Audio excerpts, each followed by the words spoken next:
Hook. The dog hit the floor like a body dropped from height. 110 pounds of military-trained muscle folding at the knees, a low, guttural sound tearing from somewhere deep in his chest. Not a bark, not a whimper. Something worse. The kind of sound that made grown adults step backward without thinking about it first. The emergency room at Hargrove Regional Medical Center went quiet in the way emergency rooms almost never do. A man in a worn army jacket was on his knees beside the animal, one hand pressed flat against the dog's side, his jaw locked so tight you could see the muscle working beneath the skin. He wasn't crying.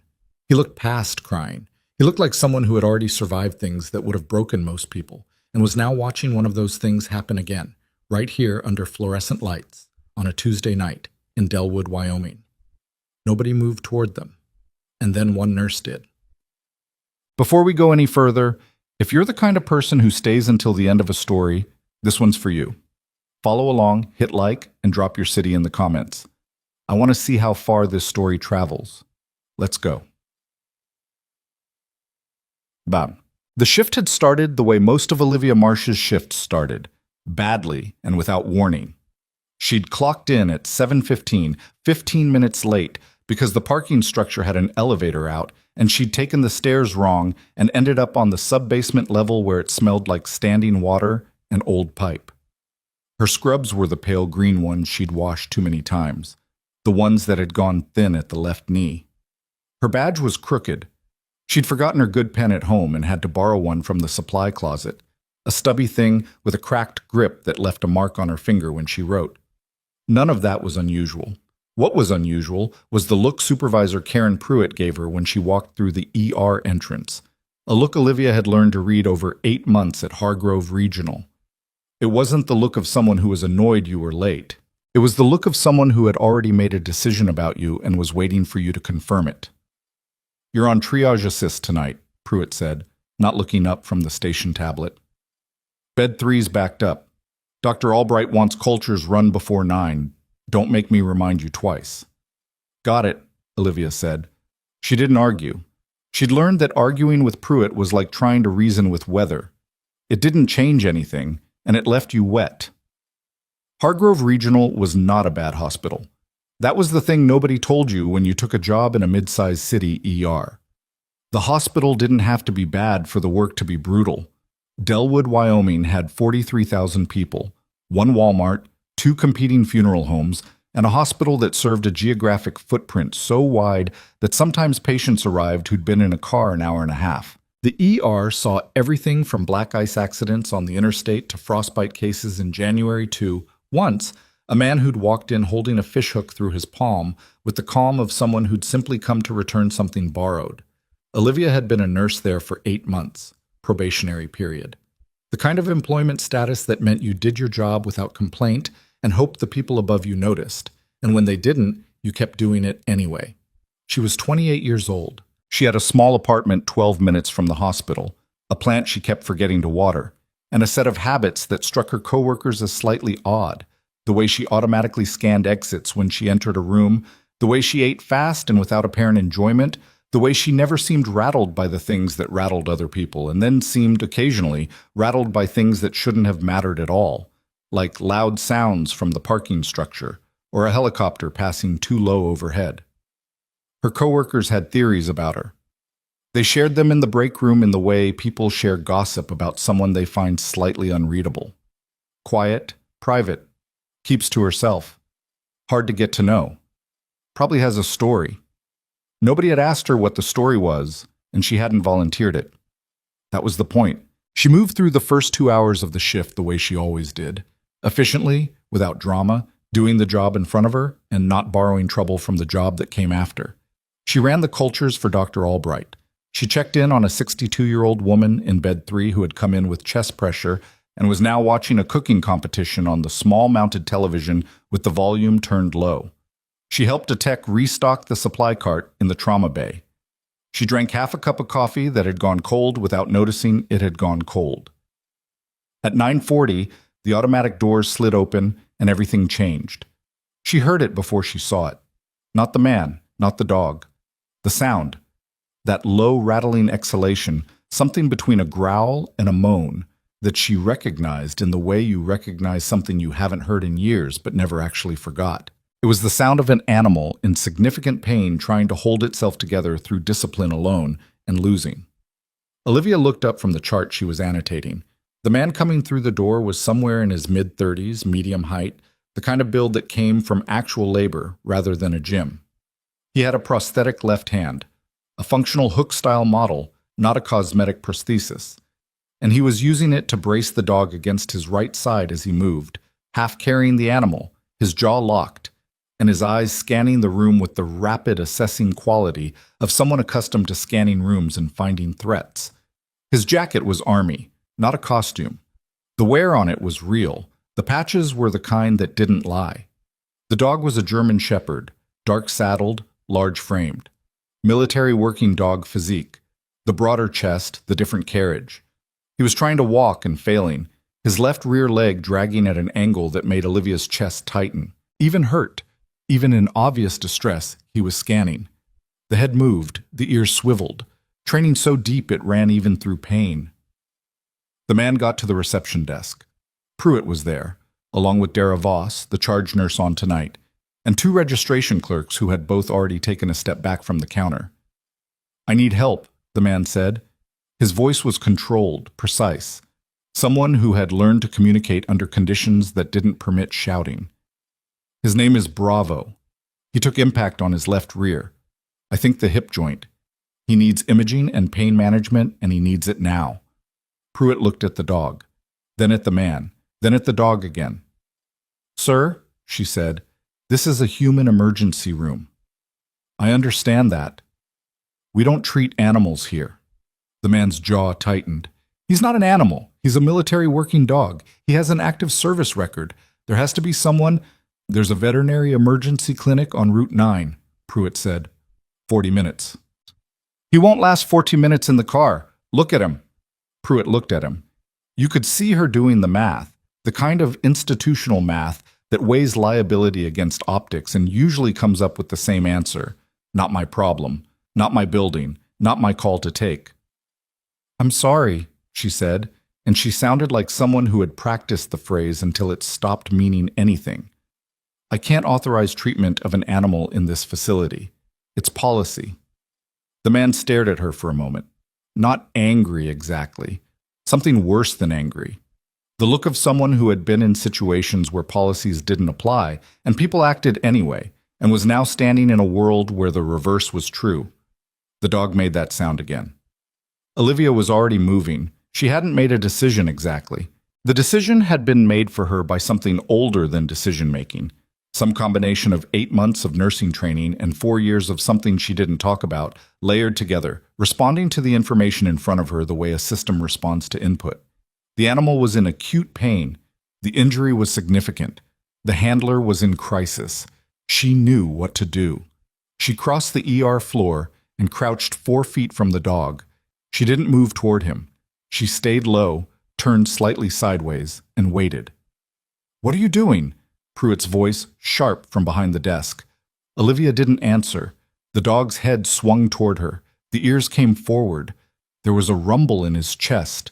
Not aggression, exactly, but a warning, the automatic boundary setting of a working dog in pain who didn't know this person. Olivia held still. Let him look. Let him process her. She'd learned that military working dogs, properly trained, weren't just aggressive. They were discerning.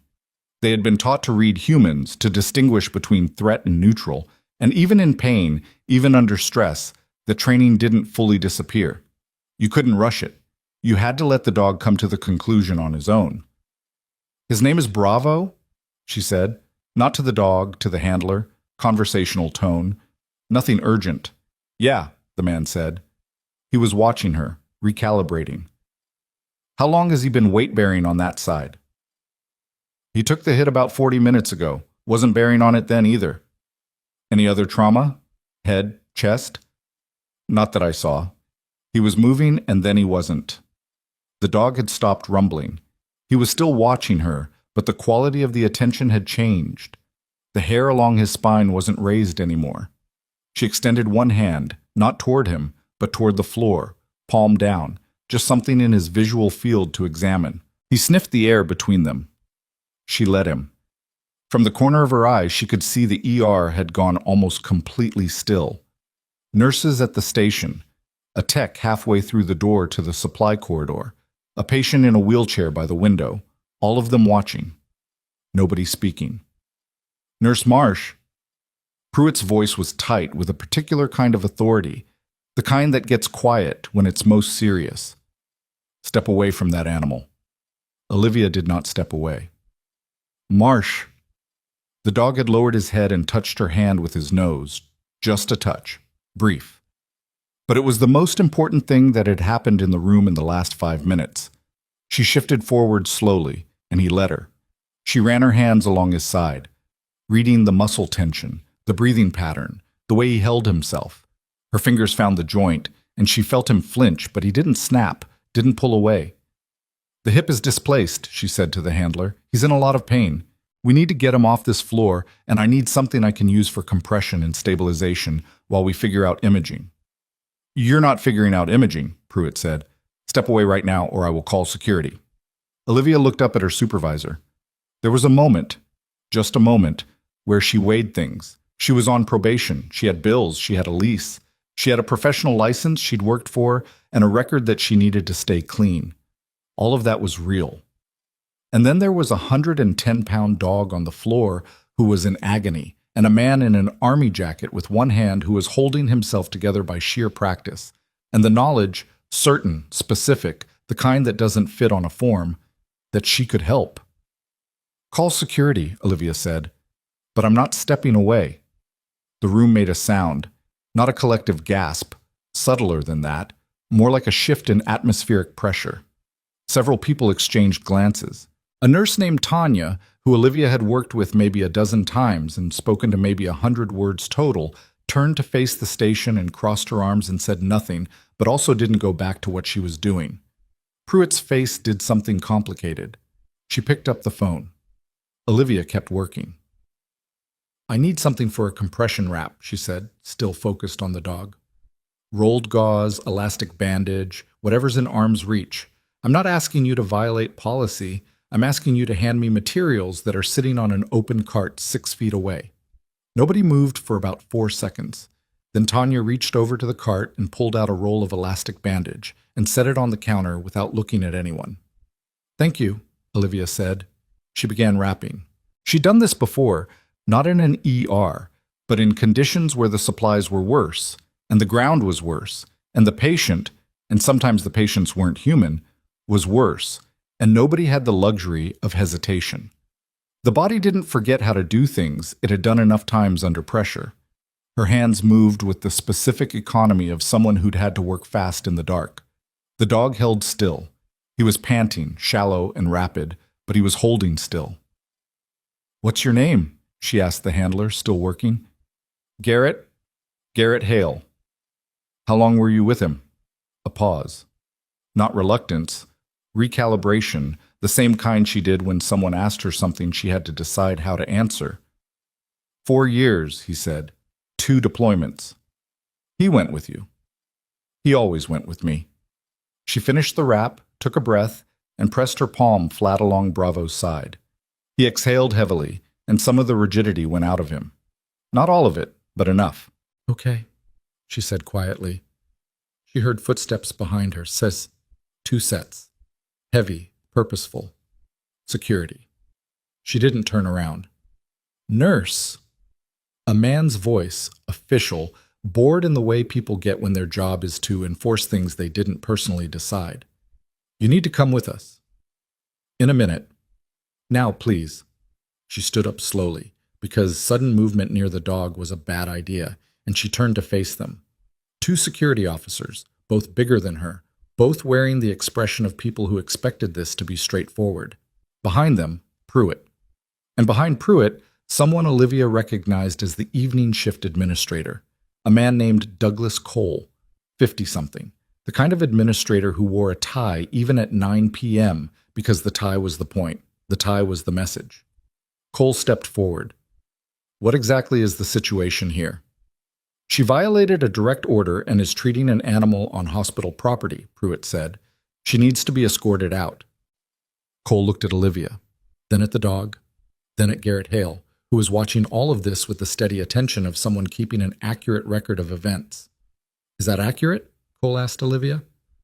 "The dog is a military working dog with a hip dislocation, and he will be in serious danger if he isn't treated in the next hour," Olivia said. "I've provided first-line stabilization. He needs imaging and pain management that this facility is capable of providing. We're not a veterinary facility. I understand that. I'm asking for an exception based on the animal's status and the handler's status. This is a decorated veteran." "I understand the handler's situation," Cole said, and his tone made clear that he'd already decided the handler's situation wasn't relevant. "But we have policies for a reason. We cannot open ourselves to liability." "You're already in the situation," Olivia said. "The dog is on your floor. The question is what you do now." Cole adjusted his tie. It was a specific gesture, the kind that meant the conversation was over, not because a resolution had been reached, but because someone with authority had decided they didn't want to keep having it. "Escort her out," he said to security, "and we'll need her badge." There it was. She'd known it was coming. She'd made the choice anyway, which meant she'd also made this choice. The consequence, the aftermath. She didn't pretend she hadn't known. She unclipped her badge and held it out. Garrett Hale said, "Wait." "It's okay," she told him, and she meant it, which probably sounded insane. "The rap will hold for a little while. Keep him calm, keep him still. Don't let them rush him." She handed her badge to Cole. He took it. She walked toward the doors, and the security officers fell into step beside her, not touching her, which was the polite version of escorting someone out, the version for when the institution wanted to maintain the appearance that it was civilized. She didn't look back. The automatic doors slid open, and she walked out into the October night, and the cold hit her like something official. The parking lot was partially lit and mostly empty at this hour. A wind came off the open country to the west, carrying the particular emptiness of high-altitude Wyoming autumn, that vast animal cold that came down from elevation and didn't care what it touched. She stood on the sidewalk outside the entrance and breathed. The security officers had stopped inside the doors. Their job was done. She was outside. That was the goal. She had no badge. She had a borrowed pen with a cracked grip in the pocket of her pale green scrubs. She had a car in the parking structure and an apartment 12 minutes away with a plant she kept forgetting to water. She'd just been fired. She found, somewhat to her own surprise, that the thing she felt most strongly in this moment was not panic, not even anger, exactly. She felt the particular flat clarity that had always come to her in the worst moments.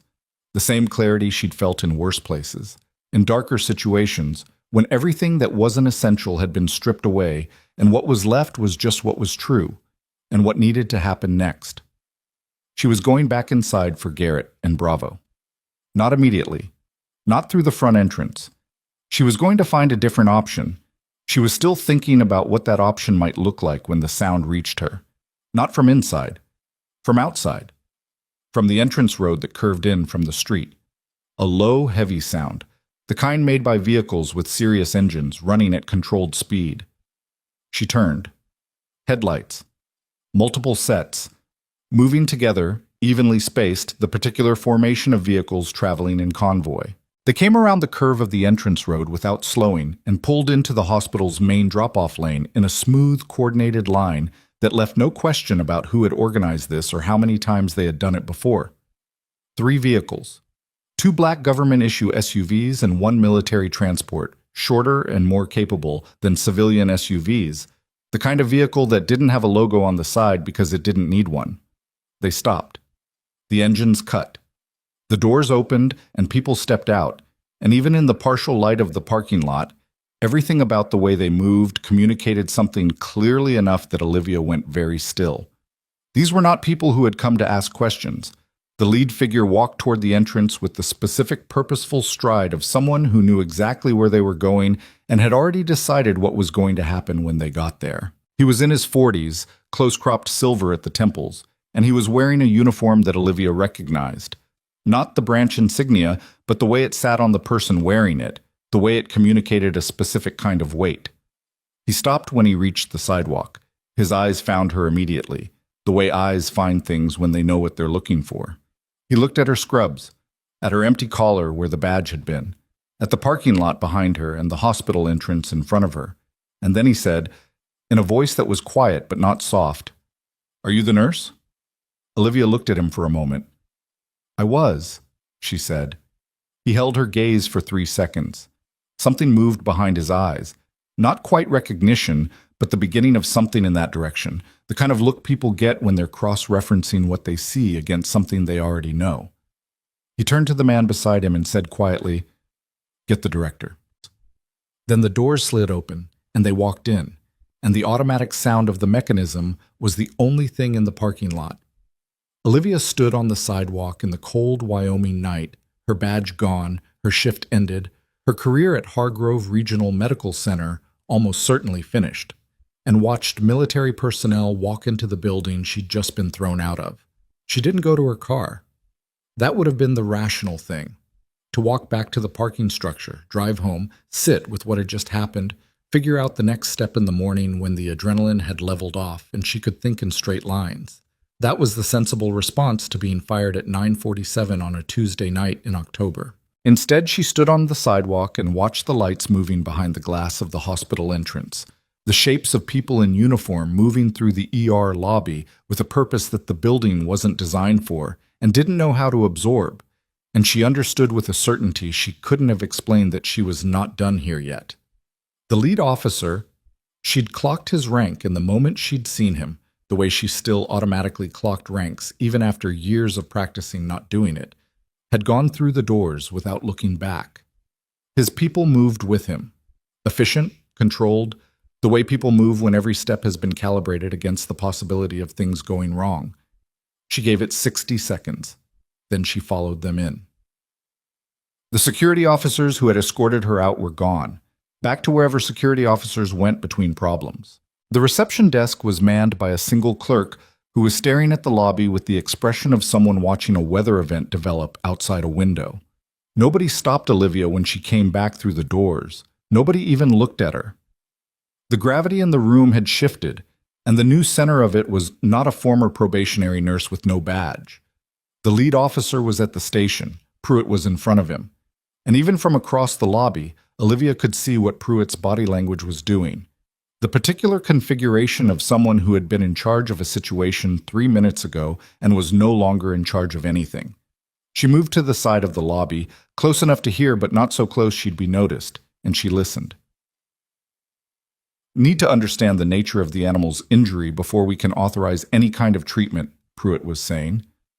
Her voice had taken on a careful, managed quality, the voice of someone buying time. "Our policy on non-human patients, your policy," the officer said, "is not something I'm interested in at this moment. I need to know the current status of the dog, and the handler, and the nurse who was escorted out." A pause. "The nurse is no longer employed here," Pruitt said. "I understand that. I'm asking where she is." "She was asked to leave the premises." "And did she?" Pruitt glanced toward the entrance, and that was the moment her eyes found Olivia standing by the wall. The look on Pruitt's face cycled through several things quickly. Surprise? Then something that might have been relief before she suppressed it. Then the controlled expression of someone recalculating. "She appears to still be on the premises," Pruitt said. The officer turned. He found Olivia with the same directness he'd used in the parking lot, and he crossed the lobby toward her with the others tracking behind him at the appropriate distance. "I'm Colonel Darren Voss," he said, stopping in front of her.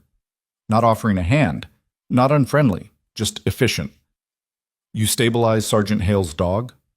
"Compression wrap on the hip joint, temporary.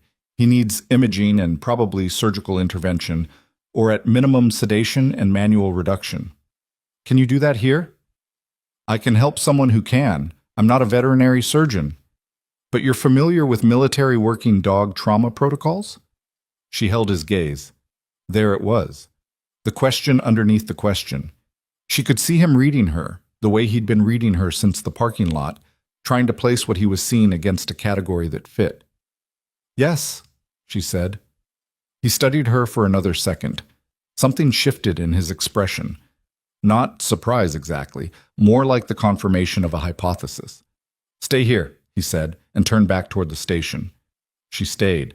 The next 12 minutes were the kind of controlled chaos that looked from the outside like things falling apart, but was actually things getting reorganized around a new set of priorities by people who knew how to reorganize quickly.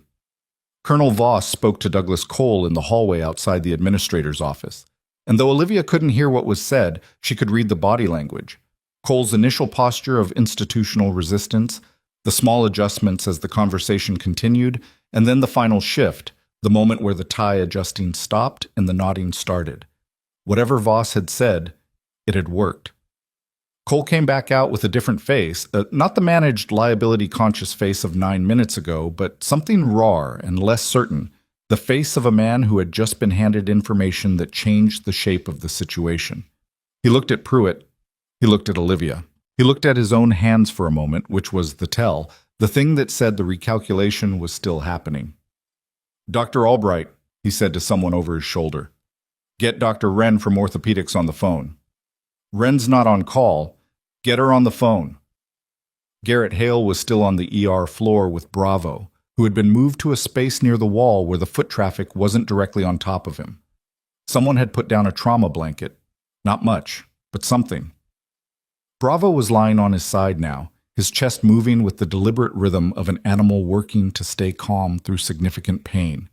His eyes tracked the room. Even now, even like this, he was doing his job. Garrett looked up when Olivia crossed to him. There was a guardedness in his face that hadn't been there before, or maybe it had and she just hadn't been close enough to see it. He'd been watching everything from his position on the floor, cataloging it, and she recognized the quality of that watchfulness because she'd been accused of it herself. "You came back," he said. "I didn't get very far." She crouched beside Bravo and checked the wrap. It had held. She pressed 2 fingers gently at the joint, and the dog exhaled hard but didn't move. "He's been still," Garrett said. "He knows something's happening. They're getting someone from orthopedics. Vet surgeons coming from somewhere. I don't know where yet. They'll have to set up the imaging bay. They actually agreed to that." The colonel had a conversation with the administrator.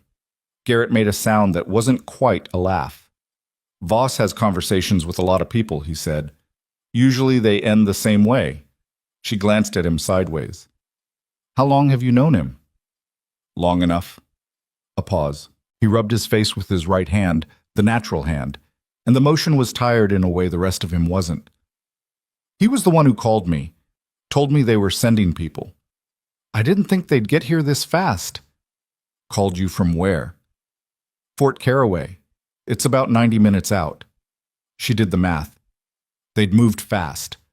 Faster than they would have for a routine situation. Faster than 90 minutes of driving at legal speed should have produced, which meant either they'd been in the area already or they'd had reason to move at something other than a routine pace. She filed that. She didn't ask. The ER had returned to a kind of functional movement, but the texture of it had changed. People were doing their jobs, but they were doing them with an awareness of the military presence that showed in small ways. The way nurses made wider paths around the uniformed figures. The way the conversations at the station had dropped in volume. The way the charge nurse Dara Voss kept glancing toward the hallway where Colonel Voss and Cole had conducted their conversation as if she expected the hallway to explain itself. Pruitt had gone somewhere. Olivia noticed the absence before she identified it. The station felt different without the particular quality of Pruitt's attention managing the room. She'd retreated, probably to the supervisor's office, probably to make calls of her own. That was fine. Let her make calls. The problem with calls, in Olivia's experience, was that sometimes the person you called already knew more than you did. Dr. Wren arrived 31 minutes later, which was impressive given that she'd been at home and had driven in. She was a small woman in her 50s with gray-streaked hair pulled back from her face and the look of someone who had been pried out of sleep but was not going to let that slow her down. She assessed the situation in about 45 seconds, asked Olivia 3 specific questions about the injury presentation and what Olivia had found on palpation, and then she said, "Okay, we're going to need the imaging bay and we're going to need it cleared." And that was the end of the preliminary conversation. Olivia had not expected to be part of what happened next. She wasn't employed here anymore. She had no badge, no official status, no reason to be in an imaging bay or an operating suite or any part of this hospital that required clearance. But Wren looked at her when she started to step back and said, "Where are you going?" I don't. She gestured at her naked collar where the badge had been. I know. I'm asking where you're going. Olivia looked at her. I don't have clearance to be in imaging. You have my clearance, Wren said, which currently outranks whatever conversation happened earlier because the people who had that conversation are in the middle of a different problem. Come on. She didn't argue. She went. The imaging bay was a low-ceilinged room down a corridor from the main ER, and getting Bravo there was not a simple process. He was too heavy for Garrett to carry alone, and military working dogs didn't travel easily on hospital gurneys, even when they were healthy. Voss's team produced a hard-sided transport tray from the back of one of the SUVs, the kind of thing that didn't normally appear in hospital corridors, solid and fitted and designed for exactly this kind of situation. Bravo didn't like it. He made his opinion clear with a sound that echoed off the corridor walls and brought two nurses to their doorways, but he got on it, because Garrett's hand was at his shoulder the whole time, and that was apparently still the one thing he trusted completely. Olivia followed them into the imaging bay and helped Wren interpret what the scanner showed, because Wren was an orthopedic surgeon and was excellent at reading bones and joints, but had not worked specifically with military working dogs, and wanted a second perspective on the structural configuration. The hip was dislocated, not fractured, bad but not catastrophic. There was soft tissue damage that was harder to assess without contrast, but the joint itself was intact. Manual reduction or surgical? Wren asked, more to herself than anyone. His age? Garrett answered from the corner where he was standing with his back against the wall. 6 years old, no previous major joint injuries. Manual reduction first, Wren said. Under sedation. If it doesn't seat properly, we go in, but I'd rather not unless we have to. She looked at Olivia. You're comfortable with the sedation monitoring? Yes. Good, because my anesthesia resident is at a conference in Denver and I'm not waiting for him. Olivia wasn't a veterinary nurse. She was an ER nurse with a skill set that had some overlap with what was needed here, and she'd done monitoring work in environments where the overlap between human and non-human emergency care was significant and nobody had time to care about the distinction. She was also not going to tell Dr. Wren that she couldn't help, because Bravo needed help and Wren was capable of providing it if someone handled what Wren couldn't simultaneously handle herself. She monitored. It was not a perfect situation. It was a hospital imaging bay pressed into service for something it wasn't designed for, with a veterinary surgeon working outside her usual environment, a combat veteran standing in the corner trying not to show how badly he needed this to work, and a former nurse with no institutional standing keeping track of vitals on an animal whose baseline she'd had to estimate from Garrett's description and her own experience. The sedation took longer to calibrate than it would have in a proper veterinary suite. Bravo fought it a little, the way trained dogs fight sedation. Not from panic, but from some deep instinct against losing awareness. And she talked him through it, the same low, continuous murmur she'd used in the lobby. Not words exactly, just sound, just presence. When he went under, Garrett let out a breath that he'd probably been holding for 40 minutes. The reduction took 11 minutes. Wren was precise and efficient and didn't appear to be aware that this wasn't standard practice, which was its own kind of skill. The joint seated. The sound it made was the kind of sound that nobody commented on at the time, but that everybody in the room would probably think about later. There, Wren said. She stripped off one glove and reached for a new one. Let's see the contrast imaging, and then we talk about the soft tissue. They were 40 minutes into this process when the door opened. It wasn't Colonel Voss. It was Douglas Cole, and with him was a woman Olivia hadn't seen before. 50s, iron gray hair, a suit that didn't belong in an ER at 11 p.m., the particular posture of someone whose presence was itself a statement. She had a lanyard with a hospital administration badge and the specific energy of someone who had been called in and was not happy about the circumstances of the call, but was going to manage them anyway. Dr. Wren, Cole said, and even his voice was different now. Something had happened in the time since Olivia had last spoken to him. This is Dr. Patricia Engel. She's the regional medical director. Wren looked up from the imaging display. Good timing, she said, which was not the response Cole had been expecting, based on his expression. I could use someone with authority to authorize the post-reduction care plan. We'll need overnight monitoring and a specialist consult in the morning. Cole blinked. Dr. Wren, I don't think you understand the situation. I understand a dislocated hip joint that I have just reduced successfully, Wren said. I also understand that this animal has an active military service record, which creates a specific set of obligations that I'll let Colonel Voss explain in more detail. What I need right now from either of you is authorization to continue care. Engel spoke for the first time. Her voice was clipped, controlled. I've just spent 20 minutes on the phone with the Deputy Surgeon General's office, she said. I'm aware of the situation. Cole's head turned slightly. That was new information to him too, apparently. The hospital will provide whatever care is necessary, Engel continued, for the dog and for Sergeant Hale. That is not the issue I'm here to address. She looked at Olivia. The look was thorough, the kind that files things. You're Marsh? Yes. You were terminated tonight. I was. By whom? Mr. Cole and Supervisor Pruitt acting together. Engel looked at Cole. Cole's expression was now doing something that Olivia recognized as damage control mode.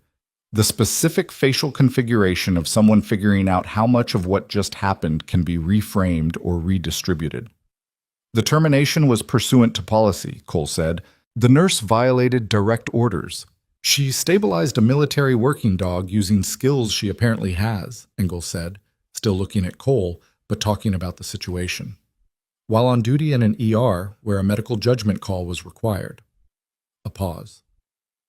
I've also just been told that a Colonel Voss of Special Operations Command has formally requested that the hospital document and review tonight's events, which means someone in this building made a decision that is now going to be reviewed by people with considerably more institutional weight than this facility's evening shift administration. Cole's mouth opened. Then it closed. We can discuss the specifics later, Engel said. Tonight, I want care plans for the dog and the veteran, and I want a preliminary incident report on my desk by 7 a.m. She looked at Wren. You have everything you need? I will if someone gets me a proper veterinary monitoring setup by morning. It's being arranged. Engel glanced again at Olivia. Not warm, not hostile, just precise. The look of someone making sure they have all the elements of a situation accounted for. Don't go anywhere, she said, and walked back out, and Cole went with her, and the door closed. The room was quiet for a moment. Garrett said from his corner, That woman is terrifying. She's doing her job, Olivia said. That's what I said. Wren snorted once, which was the closest she seemed to come to open amusement, and went back to her imaging display. Olivia stood at the edge of the room and let herself breathe for the first time in what felt like a while. The adrenaline had been a constant low-grade presence for the last hour and a half, not the sharp spike of a crisis moment, but the sustained, wearing kind that accumulated over a long stretch of sustained difficulty and left you tired in the specific way that wasn't fixed by sitting down. She was tired. She'd been on her feet since 7:15 and the shift was supposed to end at 7 a.m., and none of what had happened since 9:40 was what a shift was supposed to look like. She was also, she noticed with a kind of detached awareness, no longer fired. Or at least the situation had become sufficiently complicated that fired was no longer an accurate description of her status, which was not the same as employed. It was something murkier and less stable than either, a position that depended on conversations she wasn't part of and decisions that hadn't been made yet. That was fine. She knew how to wait. She'd been trained to wait, in circumstances where the waiting itself was a skill and patience wasn't a virtue but a tactical requirement. She watched Bravo's chest rise and fall. She'd met dogs like him before, not many. The specific combination of training and temperament and service history that produced a military working dog at the top of his capability was rare. The same way it was rare in people, and for the same reasons. It wasn't about intelligence alone, or obedience alone, or courage alone. It was about all of those things shaped by experience until they stopped being separable from each other. Bravo had been doing his job for 6 years in conditions that would have broken a civilian animal in weeks. Whatever ease he'd shown in letting her touch him, that hadn't been trust exactly. It had been assessment, the same kind of rapid professional reading that good soldiers did, and she was apparently someone his system had cleared. She wasn't sure what to do with that. She rarely was. At 11:43, one of Voss's men knocked and opened the door and said, Colonel wants to see the nurse. And Garrett looked at Olivia, and she looked at Garrett, and he gave her a small nod that meant something, though she wasn't completely sure what. She followed the soldier out.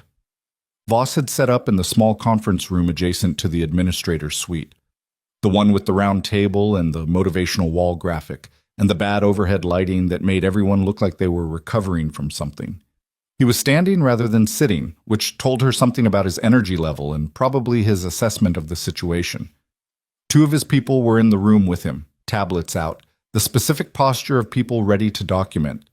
He waited until the door closed before he spoke. "Sergeant First Class Olivia Marsh," he said.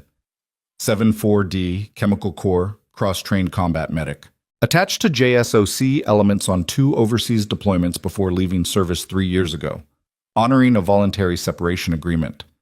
He said it without inflection. Not a question, but also not quite a statement. A recitation offered for her to confirm or correct. She said nothing for a moment. "You did your homework," she said. "We had your file before we left Caraway. Hale flagged you the moment he called in." "He didn't know my name." "He knew enough. Female ER nurse, combat medic background, made a military working dog stand down in an active state, wrapped a dislocation by touch in the middle of a lobby." Voss's expression shifted fractionally. "There aren't that many people that description fits." The room was very still.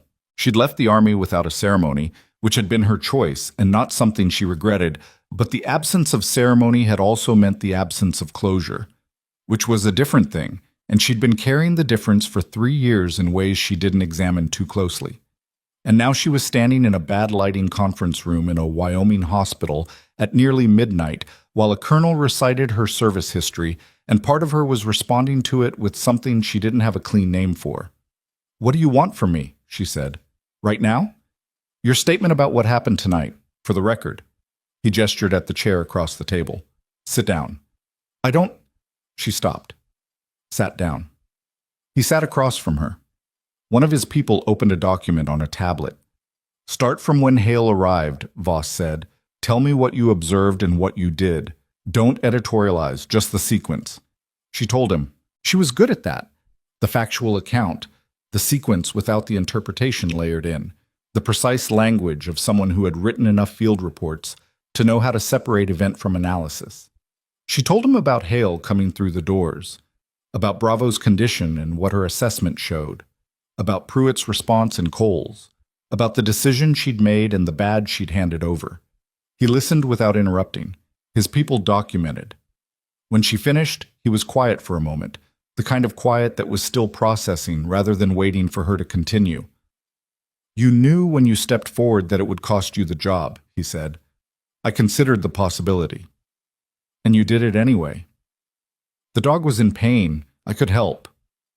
"That's the whole answer?" She thought about it. Not the diplomatic version, the actual version. "I've been in situations where someone who could help decided not to because of the cost," she said. "I've also been in situations where someone helped anyway. The outcomes aren't equivalent." Voss held her gaze for a moment. Then he said, "There's something I need to tell you, and I need you to hear it before the rest of tonight becomes public, because once it does, the context will matter." She waited. "Garrett Hale's file is classified above the level that hospital administrator will ever read," Voss said. "What I can tell you is that the mission he and Bravo were part of 13 months ago resulted in the recovery of 3 hostages and the disruption of a supply network that had been active for 8 years. A pause. Bravo located a device that would have killed 6 operators. Hale got him out under fire. The dog took shrapnel to the flank doing it. Another pause, this one longer. "We don't forget that." She was quiet. "The medical director's call to the DSG's office wasn't routine," Voss continued. "There are people at a level above this hospital who are now aware of what happened tonight. Not just the dog, the whole night, including who was terminated and why." She understood what he was saying. She wasn't sure yet what it meant for anything practical. "There's going to be a review," she said. "There's already a review. It started about 40 minutes ago." She absorbed that. "Cole?" "Cole made decisions tonight that he's going to need to explain in a venue where his explanations will be carefully evaluated." Voss said it without particular satisfaction. It was a statement of process, not triumph. Pruitt as well. She was following protocol. She was choosing how to follow it, Voss said. That's different. The conference room door opened. One of Voss's soldiers, a younger man, sharp-faced, with the look of someone who had been moving fast since they'd arrived, leaned in and said, "Sir, we have a situation." Voss's posture changed, not visibly much, just a degree of attention that hadn't been there before. "What kind?" "Mr. Cole just left the building." A beat. "He was told to remain on premises," Voss said. "Yes, sir. The security desk says he left about 6 minutes ago through the staff parking exit. His car is gone." The room was very quiet. Voss stood. He looked at Olivia for a brief moment, and then he looked at his people. And whatever he communicated in that look sent them moving, and he was already talking into a radio as he walked toward the door. Olivia sat at the conference table alone. Cole had left. She thought about that, about the timeline, about when he'd come into the imaging bay with Engel, about the look on his face when Engel had said the words Deputy Surgeon General's office, about the specific quality of his retreat when Engel had shut down his explanation of the termination. She thought about a man who'd spent the night making decisions from behind institutional policy and was now, apparently, making a different kind of decision. People who ran when the accounting started usually had more to account for than the immediate situation explained. She sat with that. In the imaging bay down the corridor, a military working dog was sedated and recovering from a successfully reduced hip dislocation.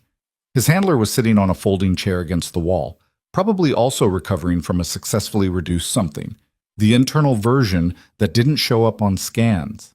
Dr. Wren was reviewing the soft tissue imaging with the careful attention of someone who didn't sign off on anything before she understood it completely. And somewhere in the parking lot or on the road leading out of it, Douglas Cole was driving away from a situation he clearly understood better than anyone had realized. Her phone buzzed in her pocket. Unknown number. Wyoming area code, but not one she recognized. She answered. "Marsh," she said. The voice on the other end was not one she expected. Female, older, precise. A voice that had given instructions in large rooms to people who wrote them down. A voice she had last heard 3 years ago, in a different context, in a different life. "I heard you had an interesting evening," the voice said. Olivia's hand tightened on the phone. "Colonel Hartwell," she said. "Retired," the woman on the other end said, "but apparently not entirely disconnected from current events." A pause. "You should know that the conversation about tonight isn't happening at the hospital level anymore. It's moved up. And there are some things about the people you're dealing with that you don't have yet, Marsh. Things that explain why Cole left the building." Another pause. "How much do you know about how Bravo got injured tonight?" Olivia went still. "Garrett told me it was an impact injury," she said, 40 minutes before he arrived. "It was," Hartwell said. "The question is what caused the impact? And the answer to that question is why 3 vehicles left Fort Caraway at unsafe speeds and why I'm calling you from a number you don't have stored." The lights in the conference room hummed. "Tell me," Olivia said. Hartwell's voice on the other end of the phone had the particular quality of someone choosing words not because they were searching for them, but because each one had been weighed before the call was made. "Bravo didn't take an accidental impact," she said. "There was a vehicle involved, a deliberate one." Olivia didn't respond immediately. She was processing the shape of what was being said before she reacted to the content of it. "Someone hit the dog intentionally," she said. "Someone hit Garrett Hale's truck intentionally," Hartwell said. "Bravo was in the bed, unsecured transport. They were moving fast, had come from a meeting that wasn't supposed to be logged. The vehicle that hit them came from a side street at speed, made contact with the rear quarter panel, and was gone before Garrett could respond.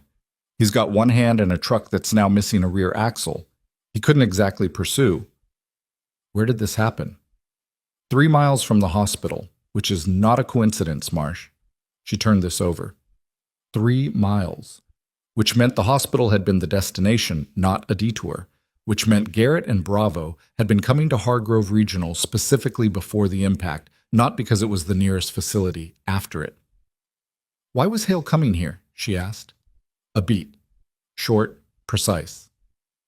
"He had a meeting scheduled with Douglas Cole." The lights in the conference room hummed, She said, Cole. Cole has had 3 meetings with Garrett Hale in the past 6 weeks, Hartwell said.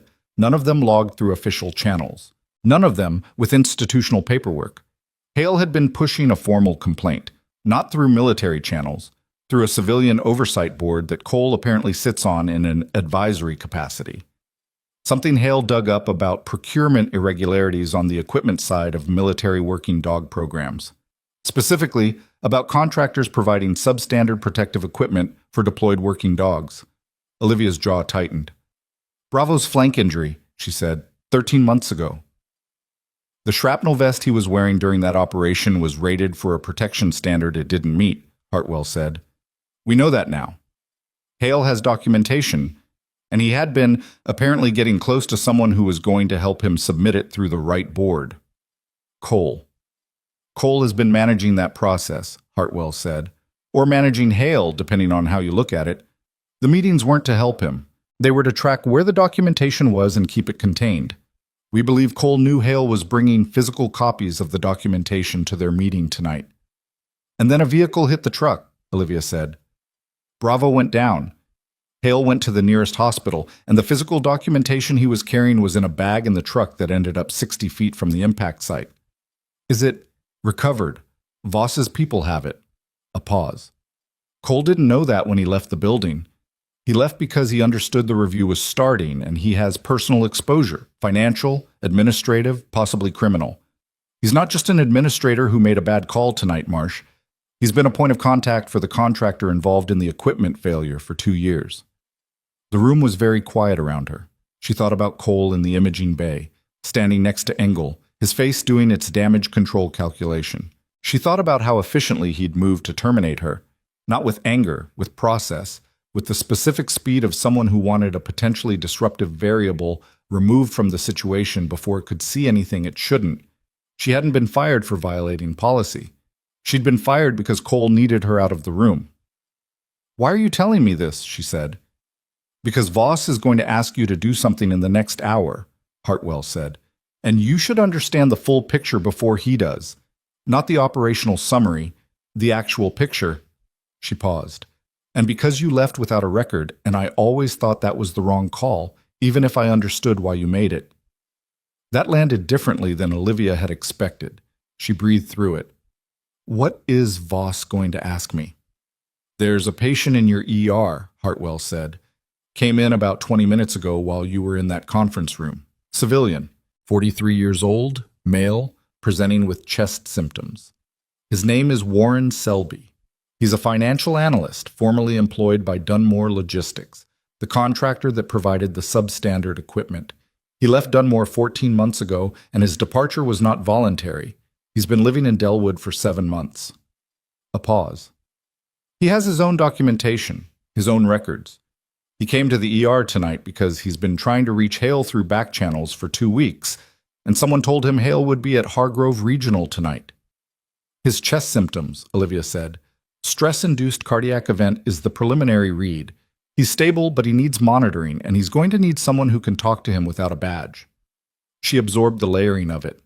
Selby had known Hale was coming, which meant Selby also had some awareness of what Hale was trying to do, and of what Cole's role was, and he'd timed his arrival for when he thought there would be military presence to absorb the shock of what he was carrying. He came to a hospital for protection, she said. He came to a hospital because he's been scared for 14 months, and tonight seemed like the first moment where the people he was scared of might be outweighed, Hartwell said. Also possibly because his chest had been hurting for 6 hours, and he finally couldn't ignore it. Those aren't mutually exclusive. No, Hartwell said. They're not. A pause. And when she continued, her voice had shifted slightly. Not softer exactly, but a fraction less precise. The way voices shift when the professional layer and the personal layer briefly occupy the same sentence. You're good at this, Marsh. You were always good at this. Go do the job. The call ended. Olivia sat with the phone in her hand for approximately 4 seconds. Then she stood up and went to find Voss. He was in the corridor outside the administrator's suite, on his own phone, moving in the contained way of someone managing 3 things simultaneously.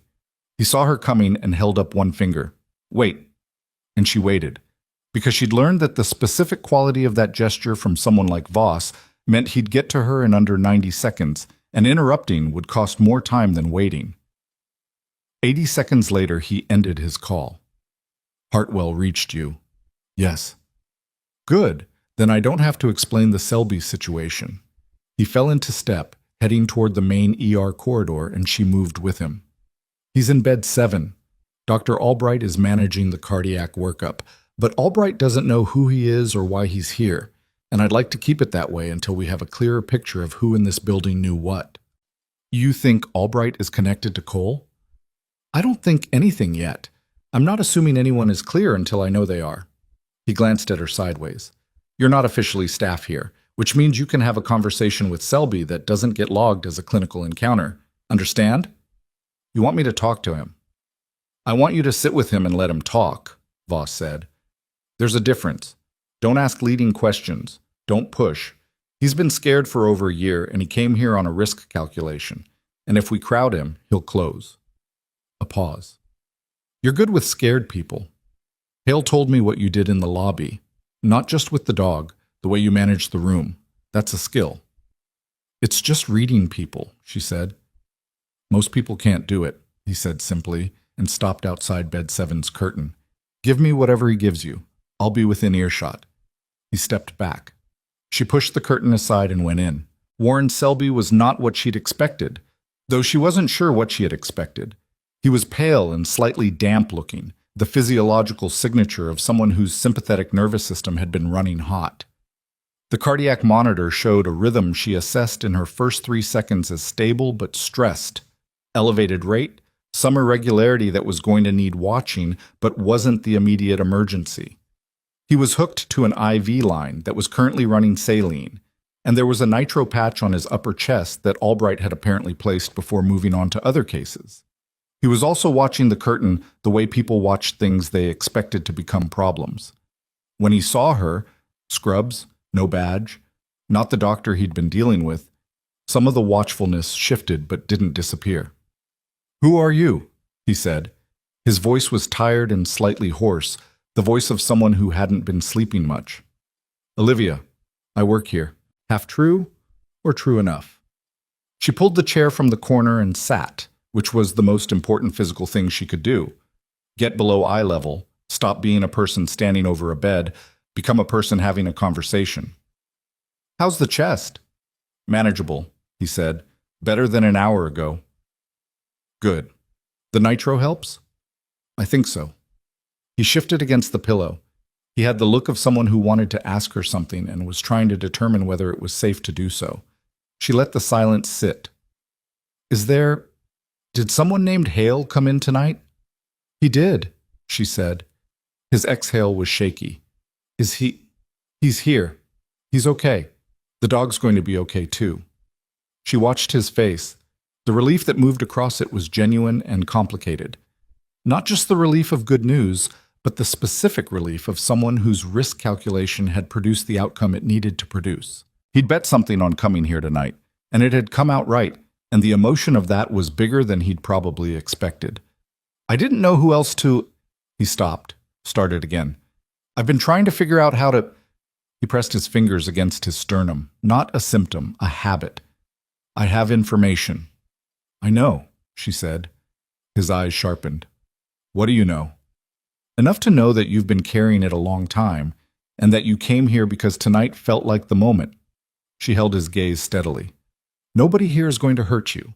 The people in this building right now include military personnel who are very much aware of the situation.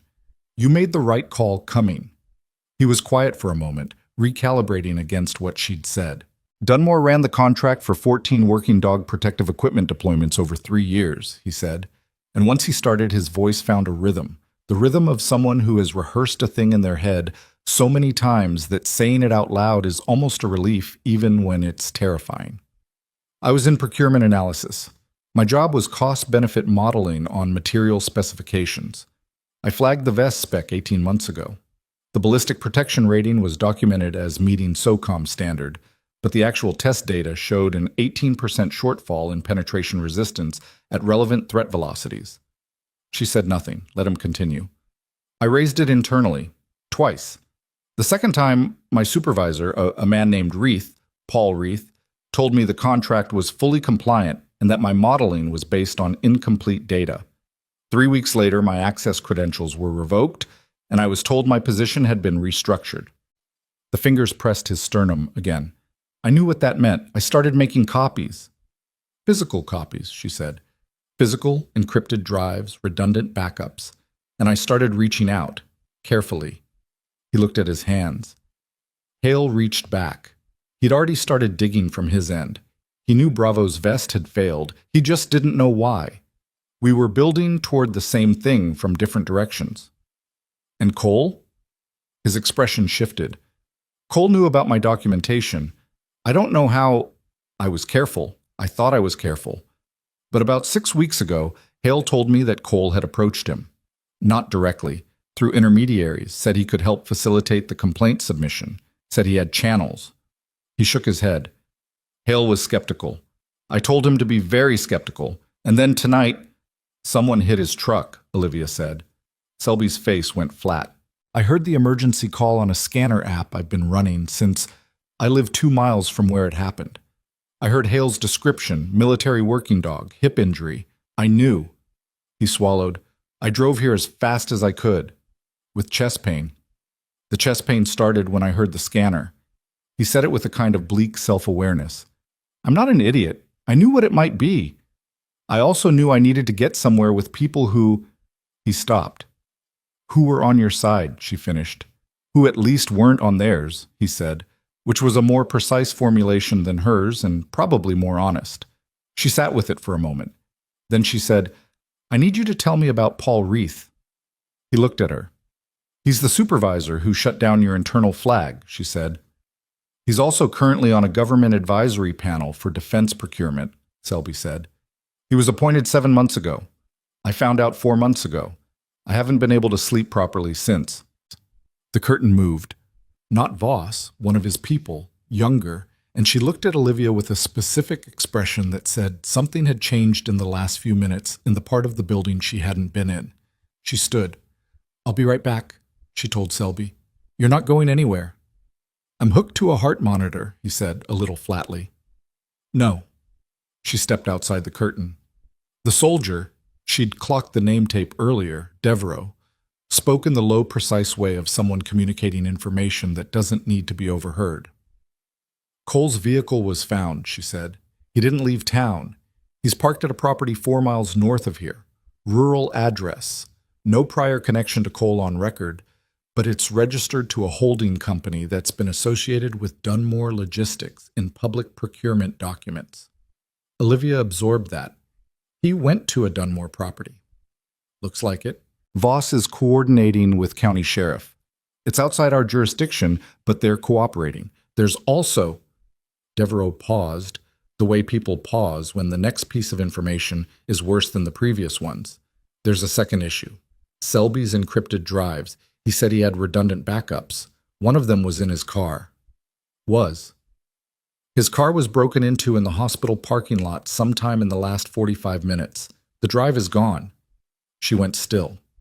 Someone had followed Selby to the hospital, or had been watching the hospital and identified his car.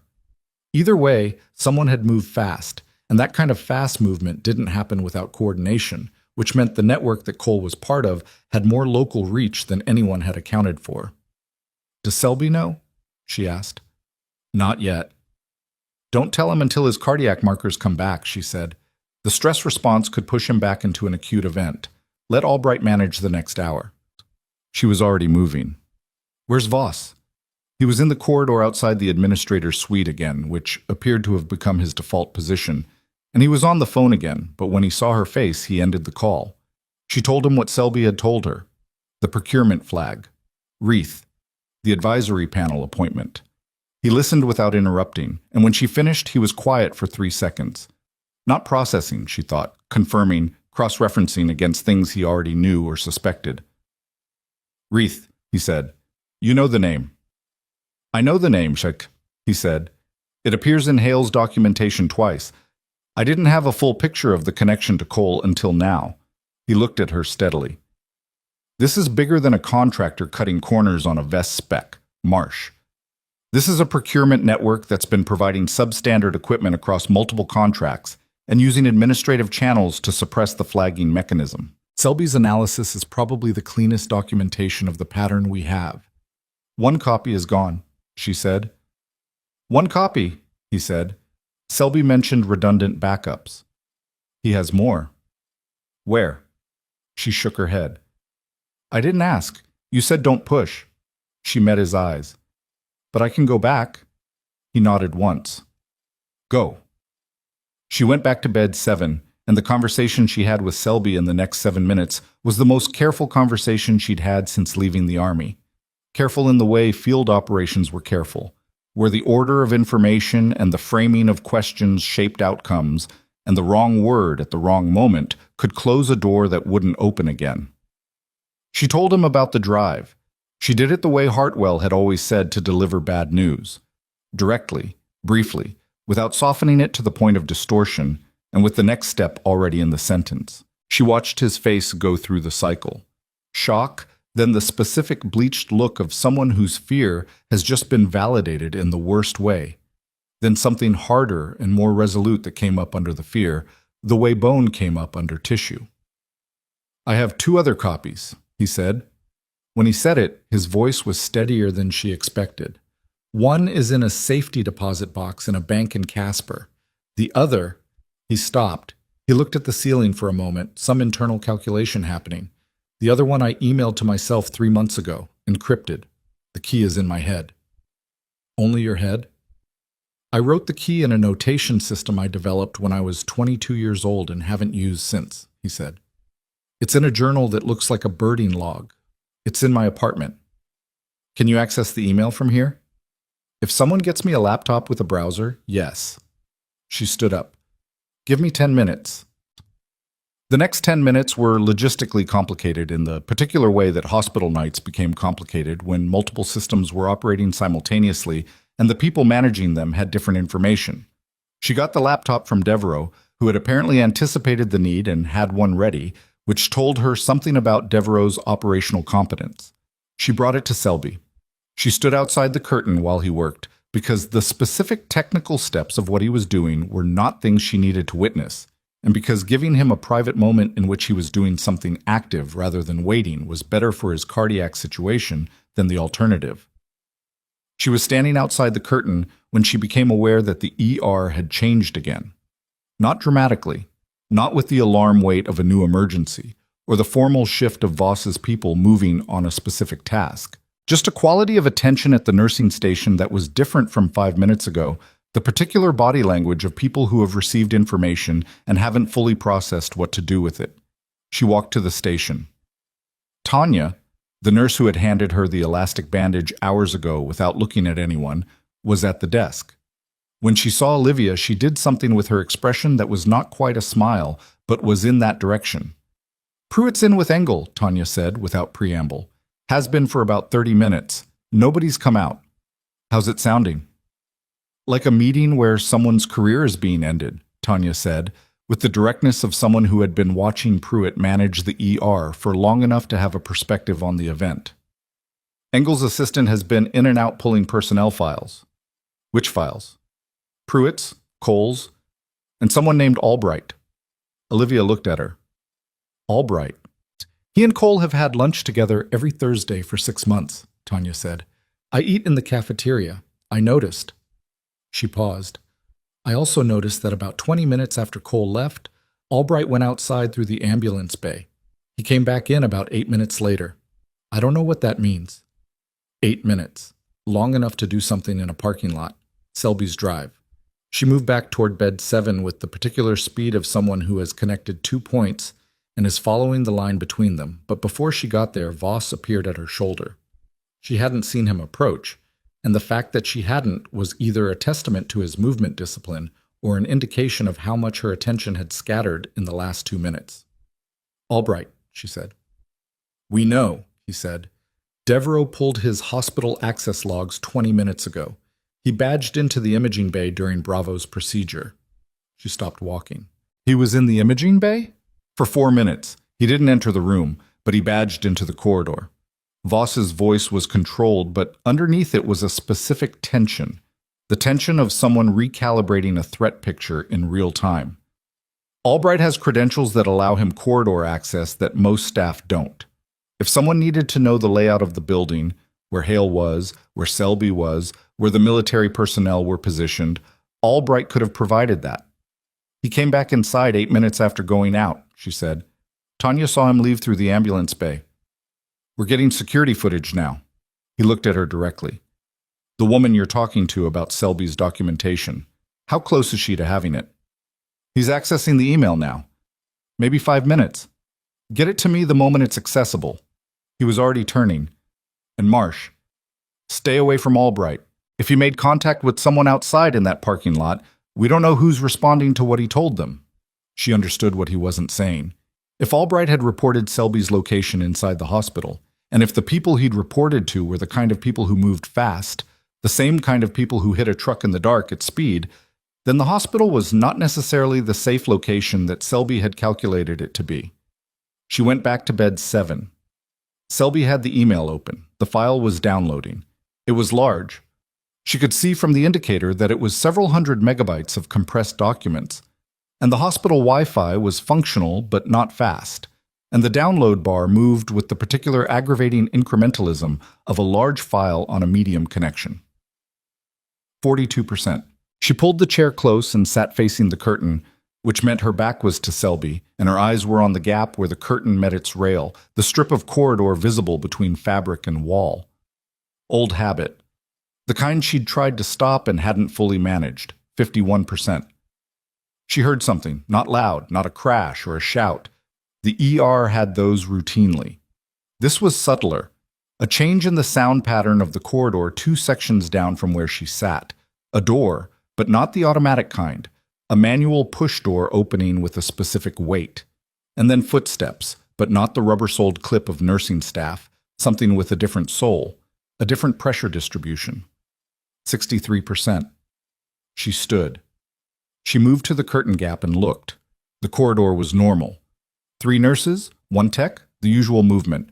But at the far end, near the corridor that connected to the ambulance bay, there was a figure she didn't recognize. Male, civilian clothes, not patient body language. He was looking at his phone and walking slowly, the specific performance of someone who was moving through a space they weren't supposed to be in and was hoping the performance of casualness would cover it. He was 40 feet away. He glanced up and his eyes swept the corridor. She let the curtain fall. 78%. She turned to Selby. When that finishes downloading, can you forward the email to an address I give you? He looked at her face. He was pale, paler than 30 seconds ago. What's happening? Someone who shouldn't be in this corridor is in this corridor, she said, keeping her voice level, clinical, the voice that said, this is information, not an emergency, even when it might be an emergency. Forward the file to Colonel Voss as soon as it's done. She gave him the email address Voss had written on a card that Devereaux had handed her earlier, and she was grateful for the specific operational habit of people who prepared for things rather than reacting to them. He took the card. His hand was not entirely steady. What about you? He said. She looked at the curtain. 89%. I'm going to go have a conversation, she said. She stepped outside. The figure was closer now, 25 feet. And when she stepped through the curtain, he registered her immediately, the way people registered things they were watching for rather than things they were merely encountering. The eye contact lasted less than a second before he looked away, but that second contained a specific quality of recognition. He knew who she was. She started walking toward him, and the corridor behind her erupted. Not gunfire, nothing so dramatic, but the ambulance bay door swung open hard, faster than a patient arrival, and 2 figures came in moving with purpose, and they were not hospital personnel, and they were not Voss's military team. And Olivia assessed all of that in about half a second and was already shouting before she'd made the conscious decision to shout. Voss! Her voice went down the corridor at volume, the specific carrying note of a field medic used to communicating over noise. Ambulance bay, now! The nearest figure was 7 feet from her when she moved, and what she did in the next 4 seconds was not elegant. It was not the movie version of someone with combat training. It was the specific and unglamorous application of the practical techniques she'd spent years practicing for exactly the reason that grace wasn't the point. Effectiveness was. She put herself between the figure and Selby's curtain, and she made herself difficult to move. And when the man's hands came up, she blocked hard and used his own forward momentum against him in the way that worked on surprised people who weren't expecting resistance from a woman in green scrubs with a cracked grip pen in her pocket. He went into the wall. Not down, just into the wall. But it bought 4 seconds, and in those 4 seconds, the corridor filled with people in uniform. Voss's team moved like water filling a space. No hesitation, no visible communication, just the instant coordinated response of people who had trained for exactly this. The second figure was contained before he'd taken 3 more steps. The first was off the wall and being held by someone a great deal larger and more professionally equipped for the task than Olivia by the time she'd taken her next breath. She stepped back. Her shoulder hurt. She'd taken impact when the man hit the wall, and she'd absorbed part of it. And the specific burn of that was starting to register now that the immediate task was done.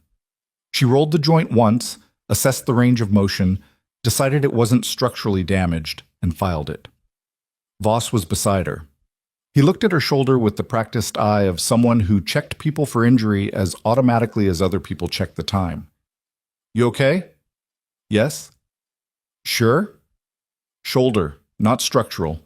He held her gaze for a beat, then looked at the 2 men being held by his team, and then back at her, and the expression on his face was something she couldn't entirely read, somewhere between professional concern and something less categorizable.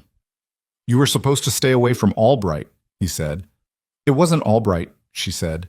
"These are 2 people I've never seen." "I know who they are," he said, which was a statement she hadn't expected. Or rather, "I know who employs them, the same company that employed Selby. Dunmore Logistics." She looked at the 2 men. Civilian clothes, fit, the specific blank professional look of people who did things on behalf of organizations that maintained plausible distance from the things being done. Not military, but trained, the way certain private sector people were trained. Close protection background, probably.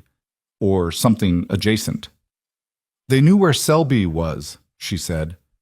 "Albright," Voss confirmed. "We have the footage. He was on his phone for 6 minutes in the parking lot, and we have his call log now.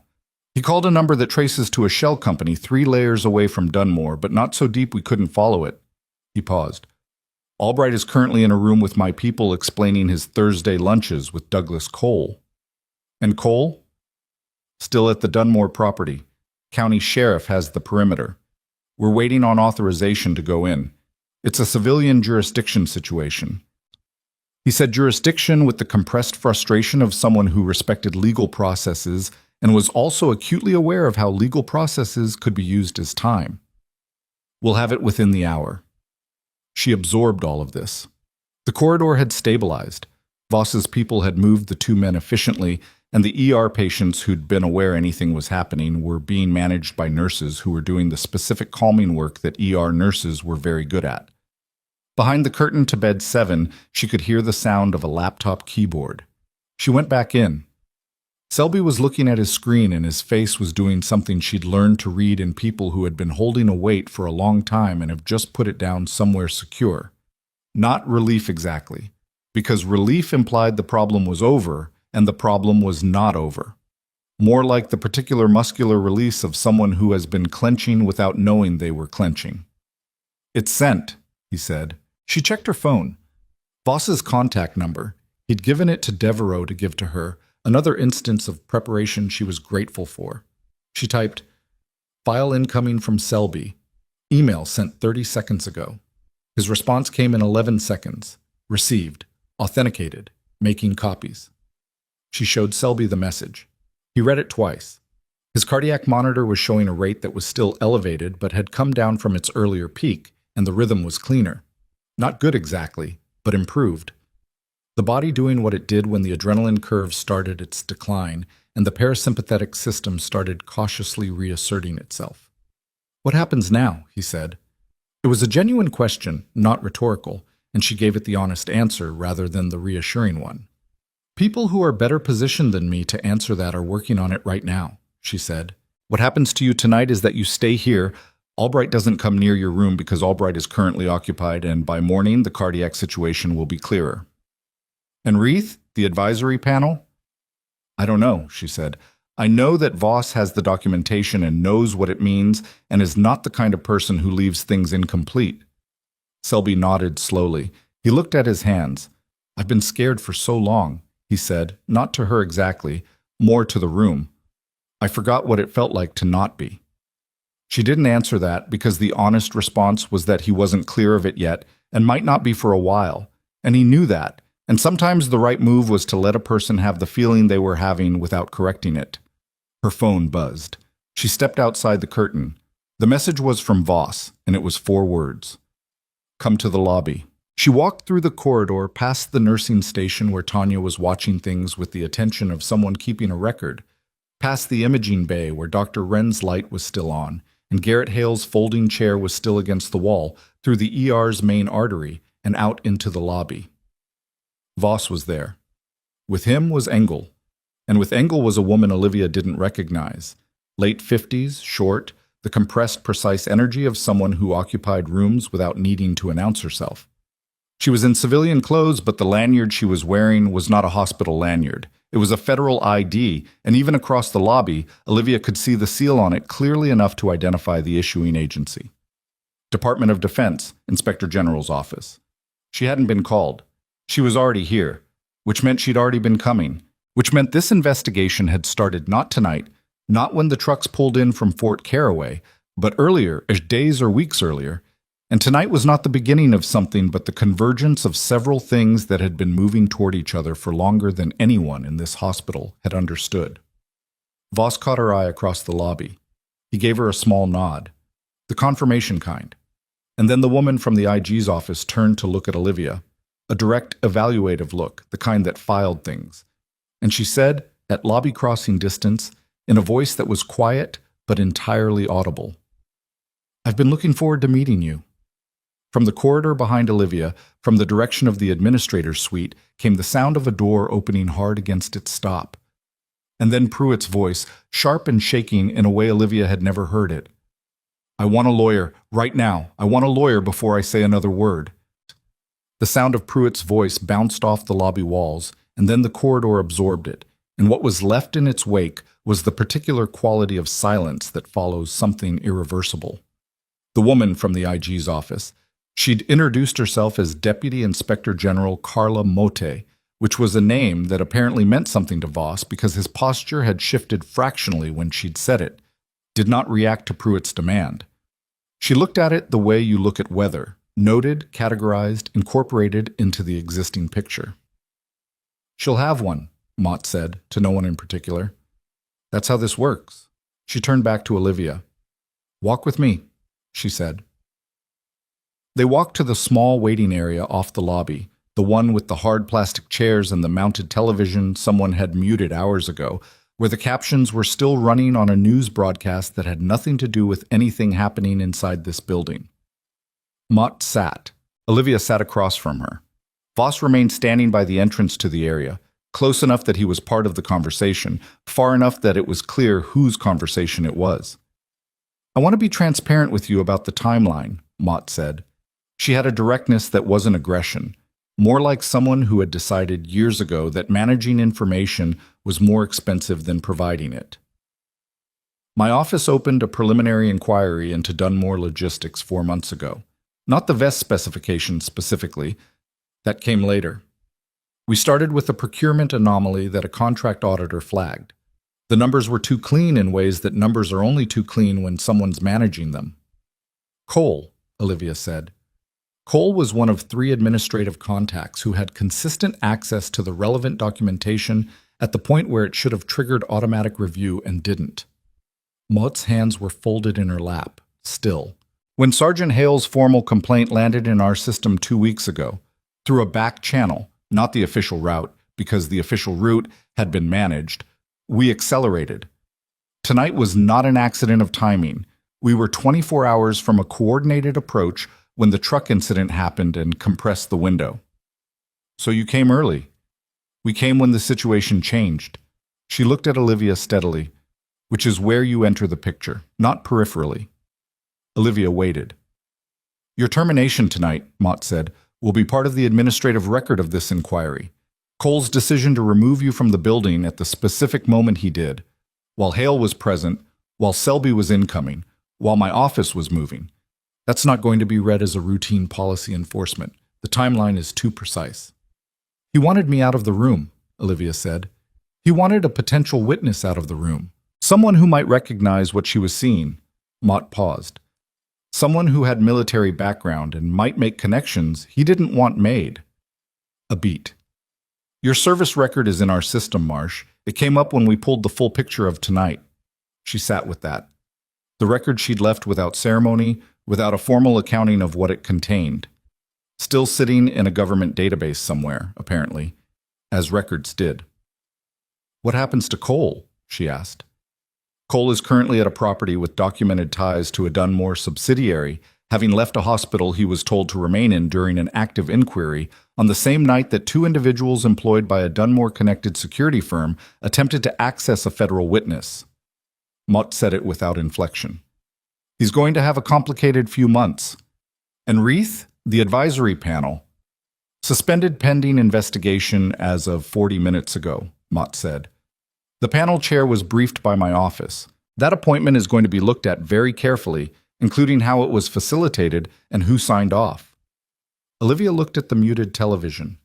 The caption was running some segment about a local wildlife story, something about elk in a state park. Completely disconnected from the room she was sitting in and the specific gravity of what was being dismantled in real time across multiple locations. Albright, she said. Cooperating, Mott said, with the dryness of someone who understood that cooperation that arrived only after containment was a particular kind of cooperation. He made 2 calls from the parking lot, one to the Dunmore security contact, one to Cole. We have both. She unfolded her hands. He's going to face consequences for what he did tonight. The degree will depend on the full scope of his involvement, which we don't have yet. There was a sound from the far corridor. Not alarming, just movement. Voss's people doing the ongoing work of a situation that was still active in several directions. The hospital itself was still running underneath all of this because hospitals didn't stop. Patients didn't pause their cardiac events or their fractures or their difficult nights for institutional crises. And the nursing staff had been doing their jobs through all of it with the specific resilience of people who had simply decided to keep going. Tanya was still at the station. She would be there until 7 a.m. That was just true. What do you need from me? Olivia asked. A formal statement, which we'll schedule properly. Not tonight. Tonight you've done enough. Mott's voice shifted fractionally, the professional layer settling into something with a little more texture. I've read the account of what happened in that lobby at 9:40. The dog, the handler, the decision you made when you understood what it would cost you. She paused. I want you to know that the people who made that decision to terminate you in that moment for that reason are not going to be able to frame it as a policy matter, not after tonight. The context is too clear. Olivia didn't say anything for a moment. I didn't do it to be in the right, she said. I did it because the dog was in pain. I know that, Mott said. That's exactly why it matters. She stood. Mott stood. They shook hands, brief, firm, the handshake of people who understood each other's utility in a situation and didn't need to perform warmth they hadn't established. Voss walked with Olivia back into the main lobby. Cole is in custody, he said quietly as they walked. Sheriff's department went in 20 minutes ago. He was on his phone when they arrived, apparently trying to reach someone at Dunmore Corporate who had already stopped taking his calls. She thought about that. The specific loneliness of the moment when the network you depended on realizes you're the liability and goes quiet. She didn't feel sorry for him. She also didn't feel the satisfaction she might have expected. She mostly felt tired in the thorough, bone-deep way of someone who had been awake for a very long time doing difficult things, and the tiredness was at least honest. How's Bravo? She asked. Stable. Wren's satisfied with the reduction. He's going to need 4 to 6 weeks of restricted activity and a follow-up scan, but the prognosis is good. A pause. Hale is with him. He hasn't moved from that room. I know. She went to the imaging bay. Not because Voss asked her to or because there was anything clinical she needed to manage. Wren had everything handled, competently and completely, but because she wanted to, which was a simpler reason than most of the reasons she'd acted tonight. Garrett was in the folding chair. He looked up when she came in. Bravo was sedated on the transport tray, his chest moving with the slow, deep rhythm of an animal in properly managed unconscious rest. He looked less diminished than she'd expected. The size of him was still evident even in stillness, the structure of a dog built for serious work. "Mott talked to you?" Garrett said. "Yes. She's been building this for a while." "She said." He rubbed the back of his neck with his right hand. He was exhausted. She could see it now in a way that the earlier adrenaline of the situation had partly obscured. The kind of exhausted that accumulated over not just one night, but over months of sustained effort against institutional resistance. "I've been trying to get this in front of someone who couldn't be managed for 6 months, he said. "Every time I thought I had a channel, it closed. Cole was the worst of it. I almost believed him for about 3 weeks. Almost." "What stopped you?" "He knew things about my documentation that I hadn't told him," Garrett said. "Small things. Specific things. The kind of detail you only have if someone's been reading your files or listening to your calls." He looked at Bravo. "I pulled back, started moving differently, but I was too slow." He looked at his prosthetic hand for a moment. Not with bitterness, just acknowledgement. "The truck was new. They hadn't tried anything like that before. That told me we were close." "You were close," she said. "Bravo got us over the line," he said. "If he hadn't gone down, I wouldn't have come here tonight. I was going to the meeting with Cole, deliver the copies, and walk out. Bravo going down changed the direction." He paused. "You changed the direction." She was quiet. "You're the reason any of this happened in a single place tonight," he said. "The IG's office already had the pieces, but they were spread out. Selby was in his apartment scared to move. My documentation was in my bag. Cole was managing the timeline. You put yourself in the middle of a situation that pulled all of it into one building, one night." "I put myself in the middle of a dog that needed help," she said. "Yeah," he said. "I know."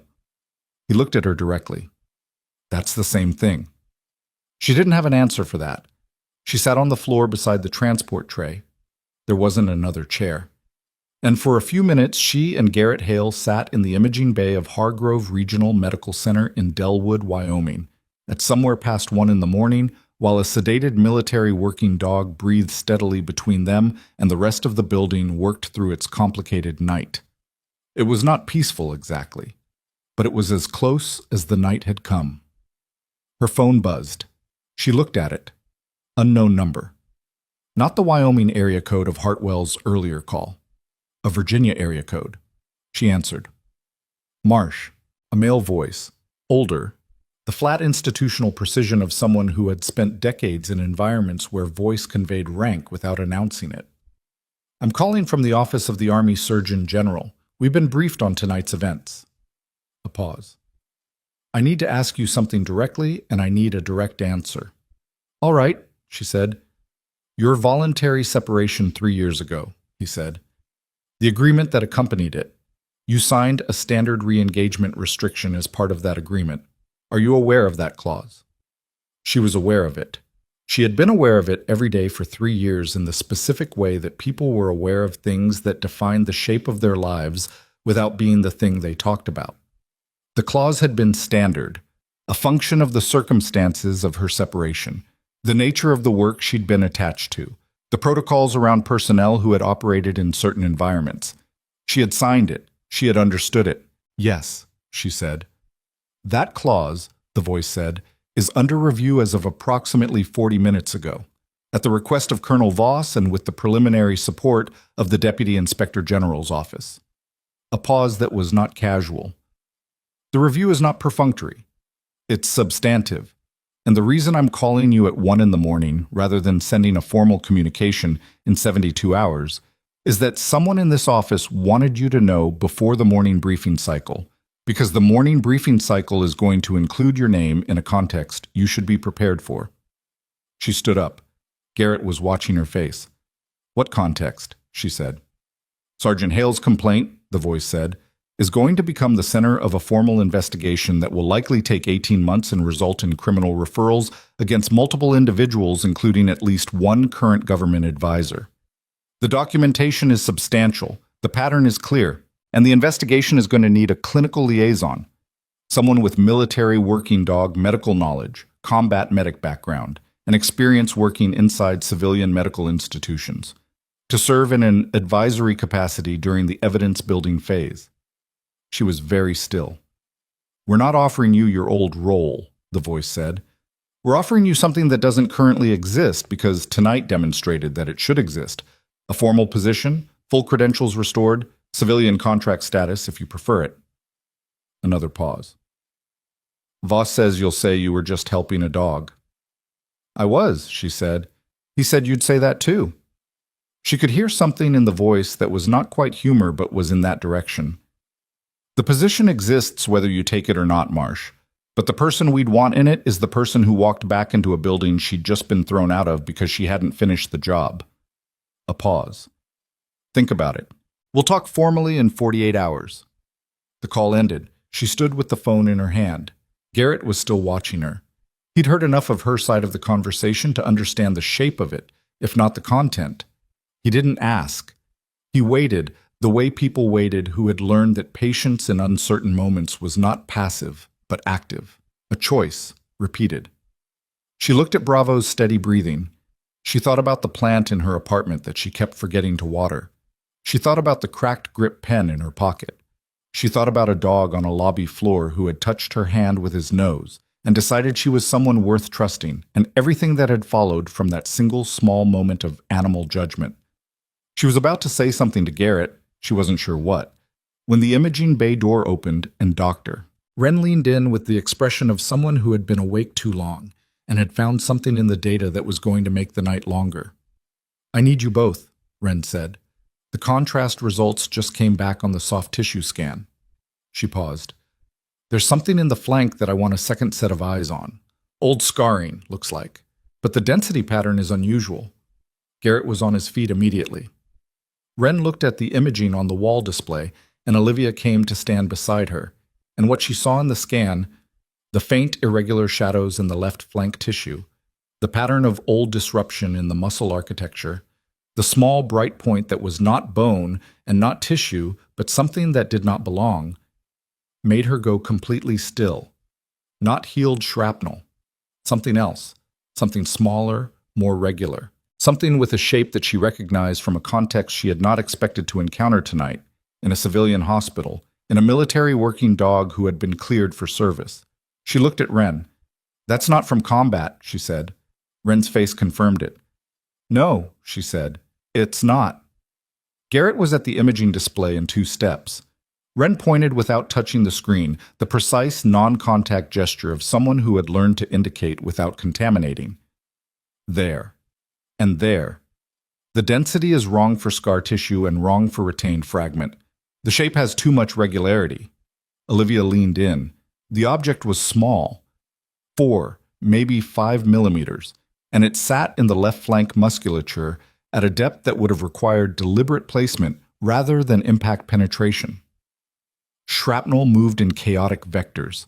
It punched, it tumbled, it left the jagged, irregular traces of violence in soft tissue. This was none of those things.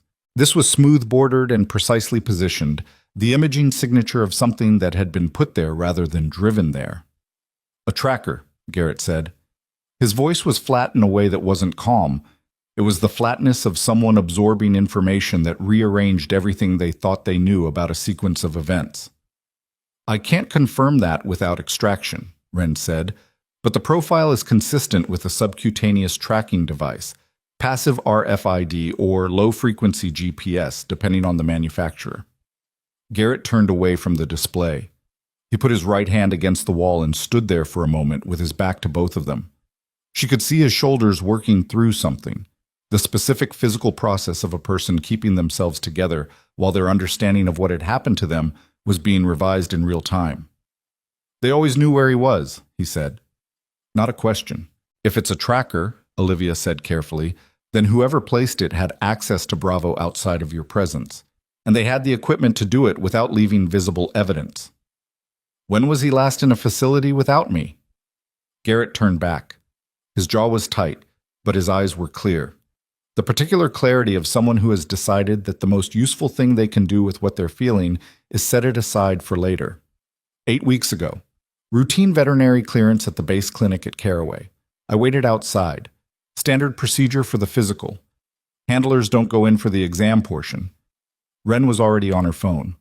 I'm calling Voss, she said, and stepped out. Olivia stood with Garrett in the imaging bay, and the silence between them was the kind that didn't need to be filled. Bravo breathed on the transport tray. The display still showed the scan, the neat, terrible small shape in the flank that explained how a vehicle had known exactly where to intercept a truck on a dark road at exactly the right moment. Not surveillance, not leaked information from a compromised meeting. A signal, precise and continuous, broadcasting Bravo's location every time Garrett took him anywhere. The base clinic at Caraway, she said. Who runs it?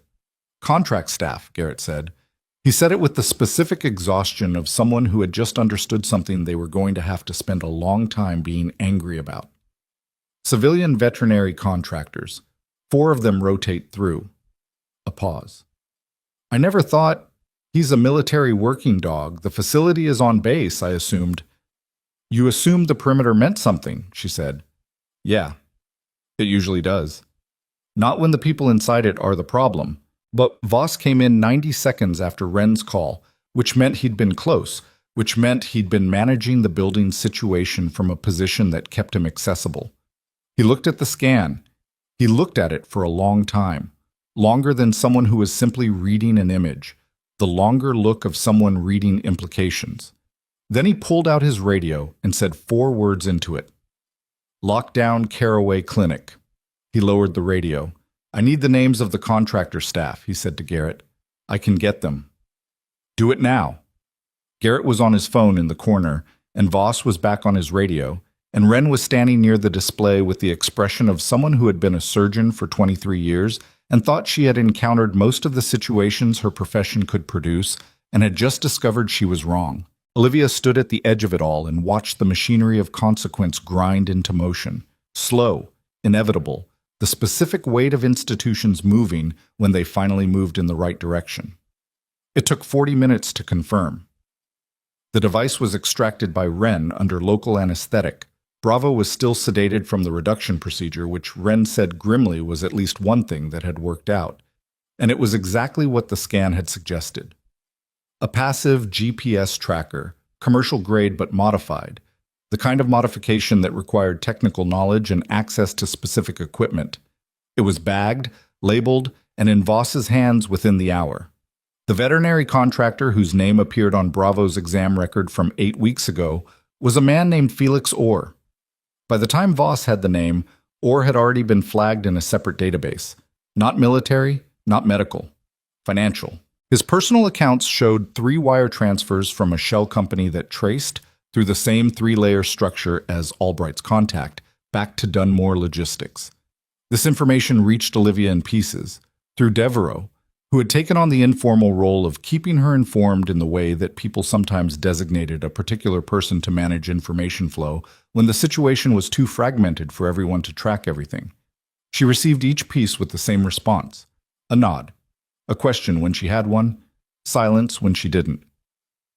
At 3:15 in the morning, Douglas Cole was formally arrested at the Dunmore property by county sheriff's deputies coordinating with federal agents who had arrived from the Denver field office in the hours since Mott had made her calls. He had been in the property's main room with a laptop and a phone, and the specific expression, reported by the first deputy through the door, of a man who had spent 2 hours realizing that the people he'd expected to help him had decided he was no longer an asset worth protecting. Dunmore Logistics cut contact with Cole at approximately the same time the Dunmore General Counsel received a call from the IG's office. The General Counsel, according to sources Mott mentioned to Olivia in a brief corridor conversation at 3:40, had immediately indicated a willingness to cooperate with the investigation.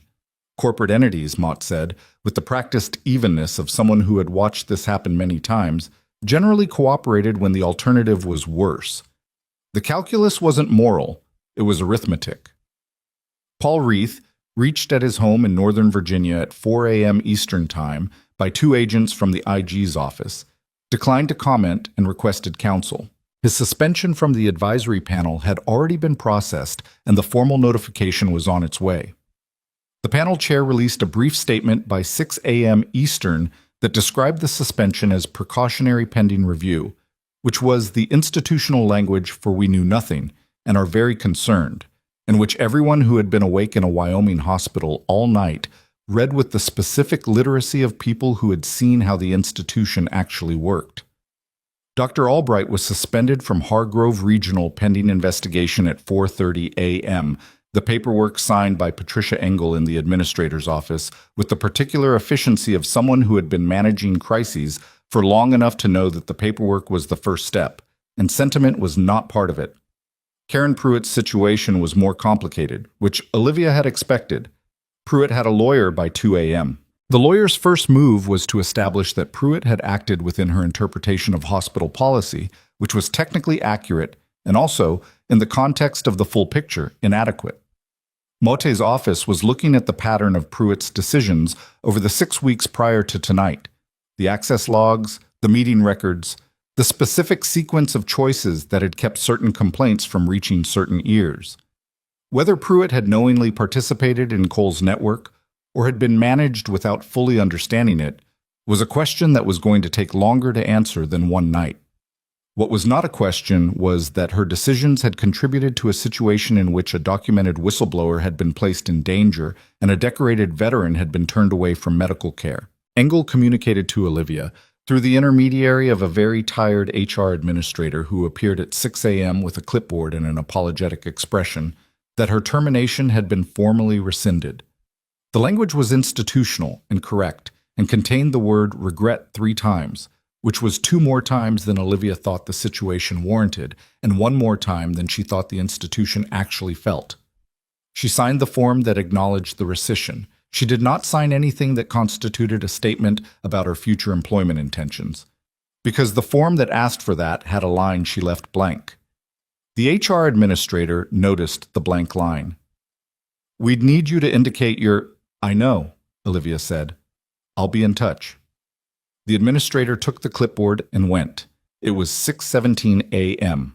The sun was coming up over the high country to the east, the specific thin gold of high-altitude dawn that didn't so much warm things as illuminate them with a light that had traveled a long way and arrived a little tired. It came through the windows of the ER lobby and made the whole room look briefly like something other than what it was. Tanya was still at the nursing station. She had been there all night, and she looked it, and she was also still doing her job with the specific competence that Olivia had watched all night without fully articulating to herself what she was watching. Tanya saw Olivia across the lobby and gave her the same almost smile she'd given her hours ago, the one that was a complete communication without being a sentence. "Coffee's fresh," Tanya said. "I made it 10 minutes ago because I needed it, and there's too much for one person." Olivia poured a cup. It was better than the coffee from the night before, which had been mediocre. This was merely average. It was fine. She drank it standing at the station counter and didn't say anything for a moment. "You doing okay?" Tanya asked. Not the automatic version of the question, the real one. "I'm tired," Olivia said. That's an honest answer. It seemed like the right moment for one. Tanya looked at her with the direct, slightly worn attention of someone who had been a nurse for long enough to have a sophisticated read on people. "That thing you did last night," she said, "with the elastic bandage, without looking at anyone. You handed it to me." "I did," Tanya said.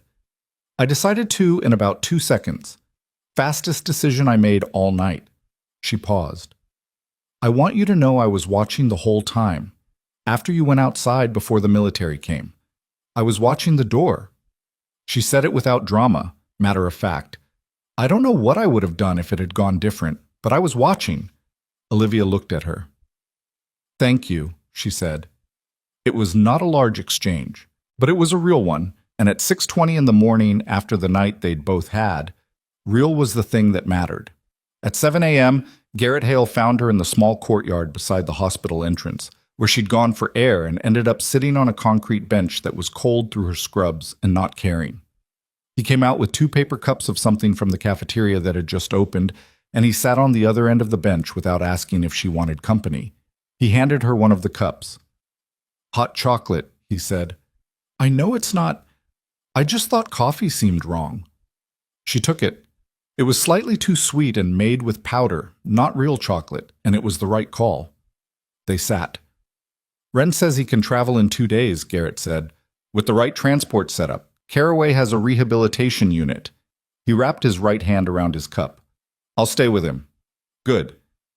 She also said, Ren, that whoever placed the tracker did it cleanly.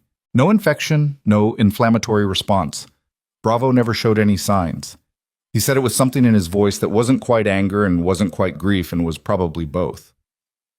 6 weeks of walking around with a targeting device in his side and he just kept doing his job. "That's what he was trained to do," she said. "Yeah."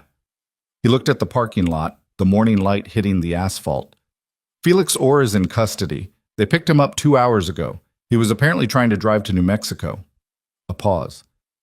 "I keep thinking about the 8 weeks between the appointment and last night. All the times I took Bravo somewhere. The restaurant where they let him sit outside, the park near my sister's house." He stopped. "They always knew." "And now they don't," she said. He looked at her.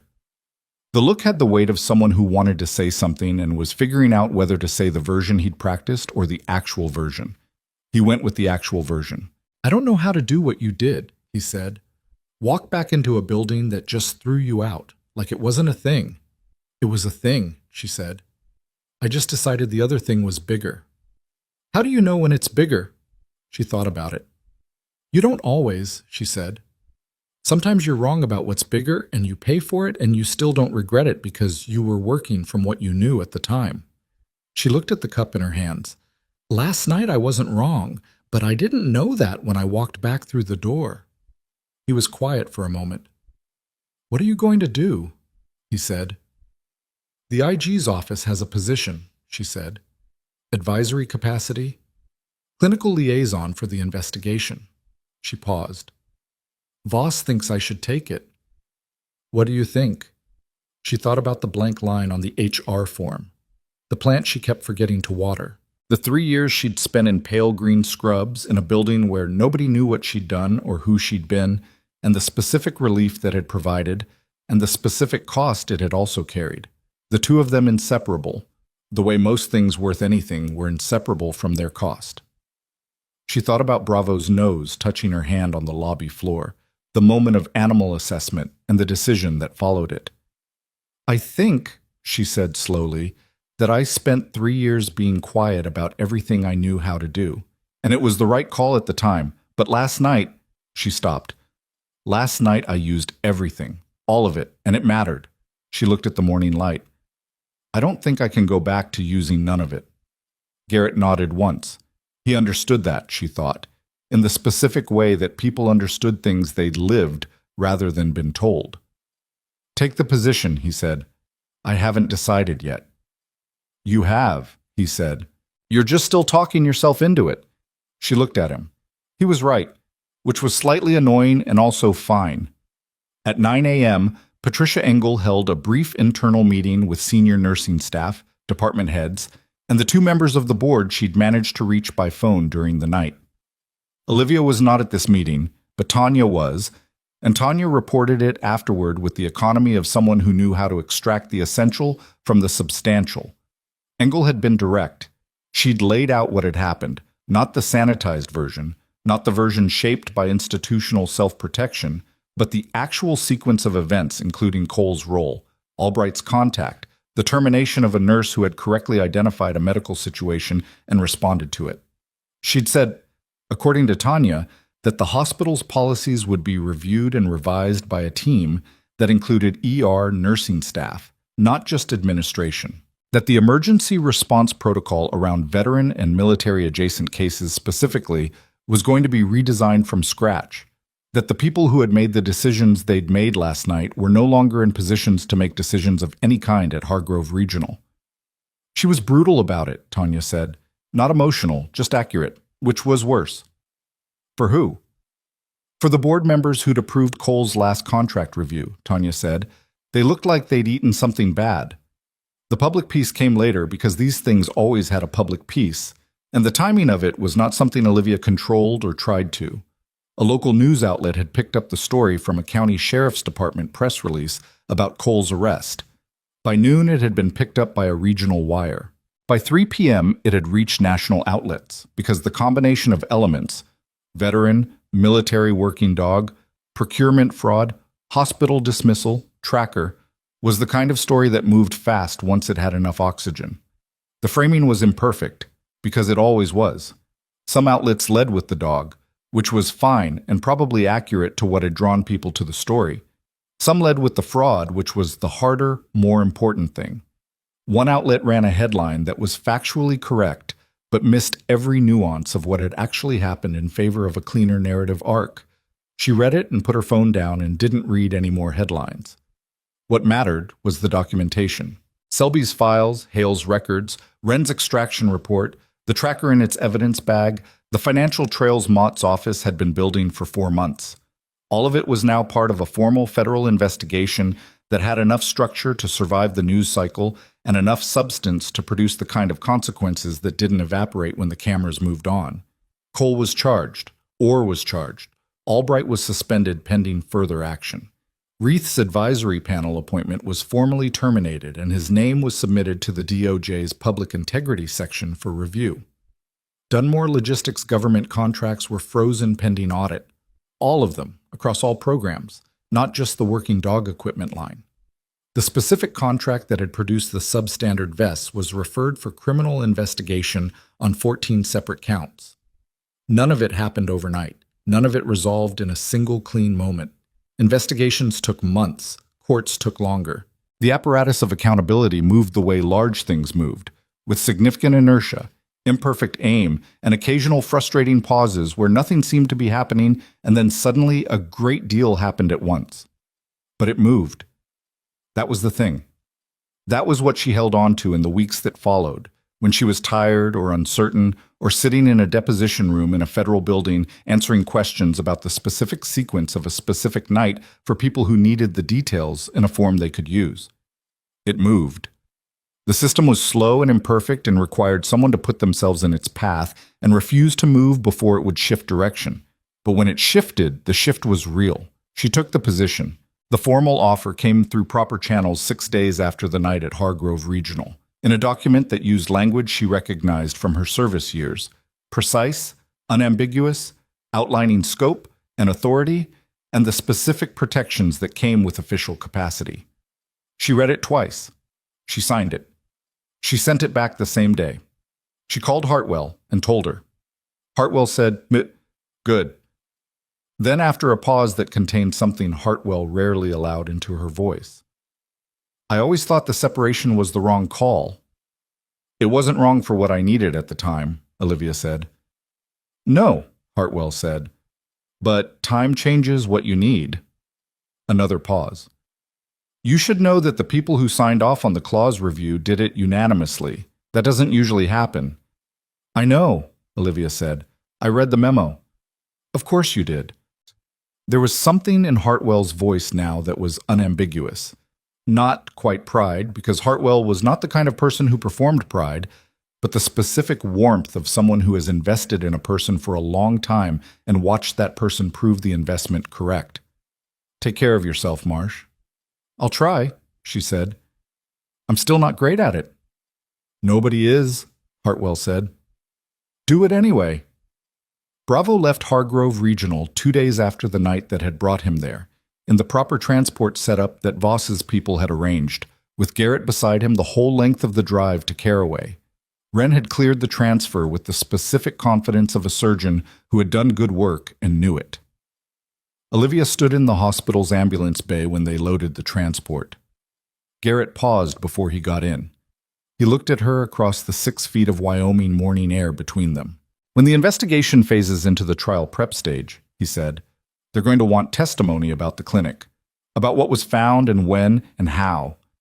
"I know," she said. "I'll be there." "I know you will," he said.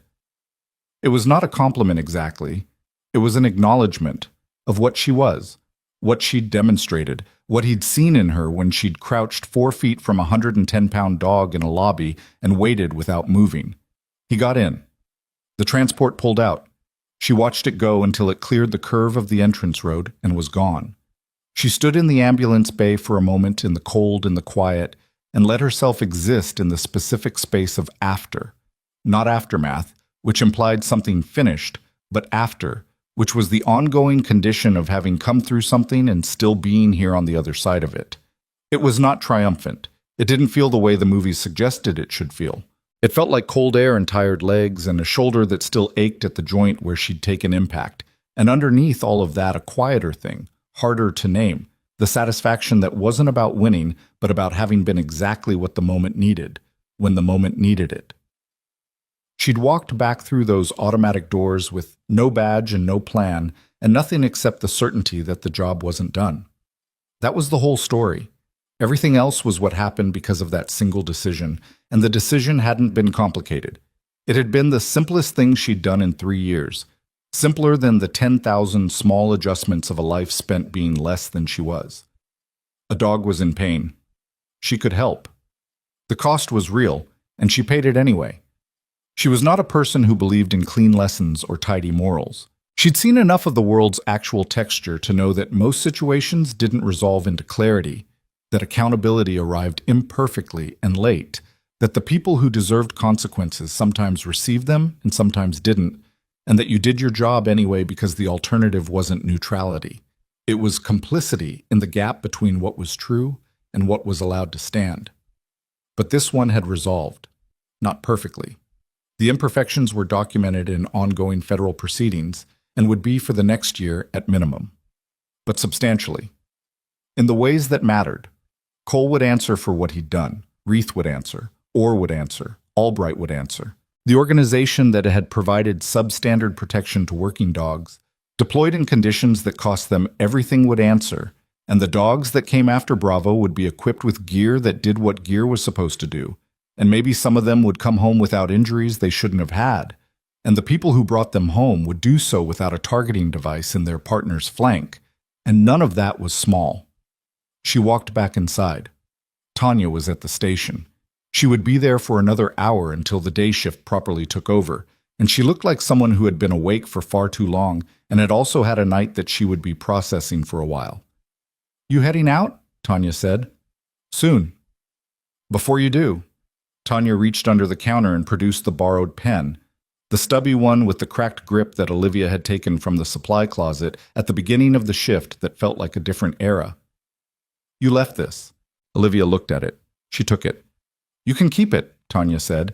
"It's a terrible pen. Nobody wants it, but it's yours now." She looked at the pen in her hand. Cracked grip, smudge of ink on the barrel, the kind of object that accumulated in places where people worked hard and didn't have time to manage small things. It was objectively worthless. "Thank you," she said. She meant it for more than the pen, and Tanya knew that, and neither of them needed to say so. She walked out through the automatic doors into the morning, and this time she didn't stop on the sidewalk. She walked to the parking structure and took the stairs, the right stairs, the ones that went up instead of the sub-basement. And she got in her car, and she sat there for a moment in the specific silence of a vehicle that isn't moving yet. The plant in her apartment needed water. She'd been forgetting to water it for 3 years. She was going to go home and water the plant and sleep for as long as she needed to. And when she woke up, she was going to start being, in a context where it was on record and where it mattered, exactly what she was. Not the rookie they'd dismissed, not the quiet background presence who made herself small enough to fit the space they'd allocated her. The person she'd been before she'd practiced being less, and more than that person. Because 3 years of civilian nursing had given her something the Army couldn't, the specific knowledge of how institutions failed the people inside them and how to stand in the gap anyway. She started the car. Outside, the Wyoming morning was clear and cold and indifferent to everything that had happened inside that building, the way mornings were. Not cruel in their indifference, just honest. The world didn't mark the moments that changed things. The sun came up on the same schedule regardless of what the night had contained. But the night had contained something, and it had left marks, and the marks were real. She pulled out of the parking structure and drove toward the morning.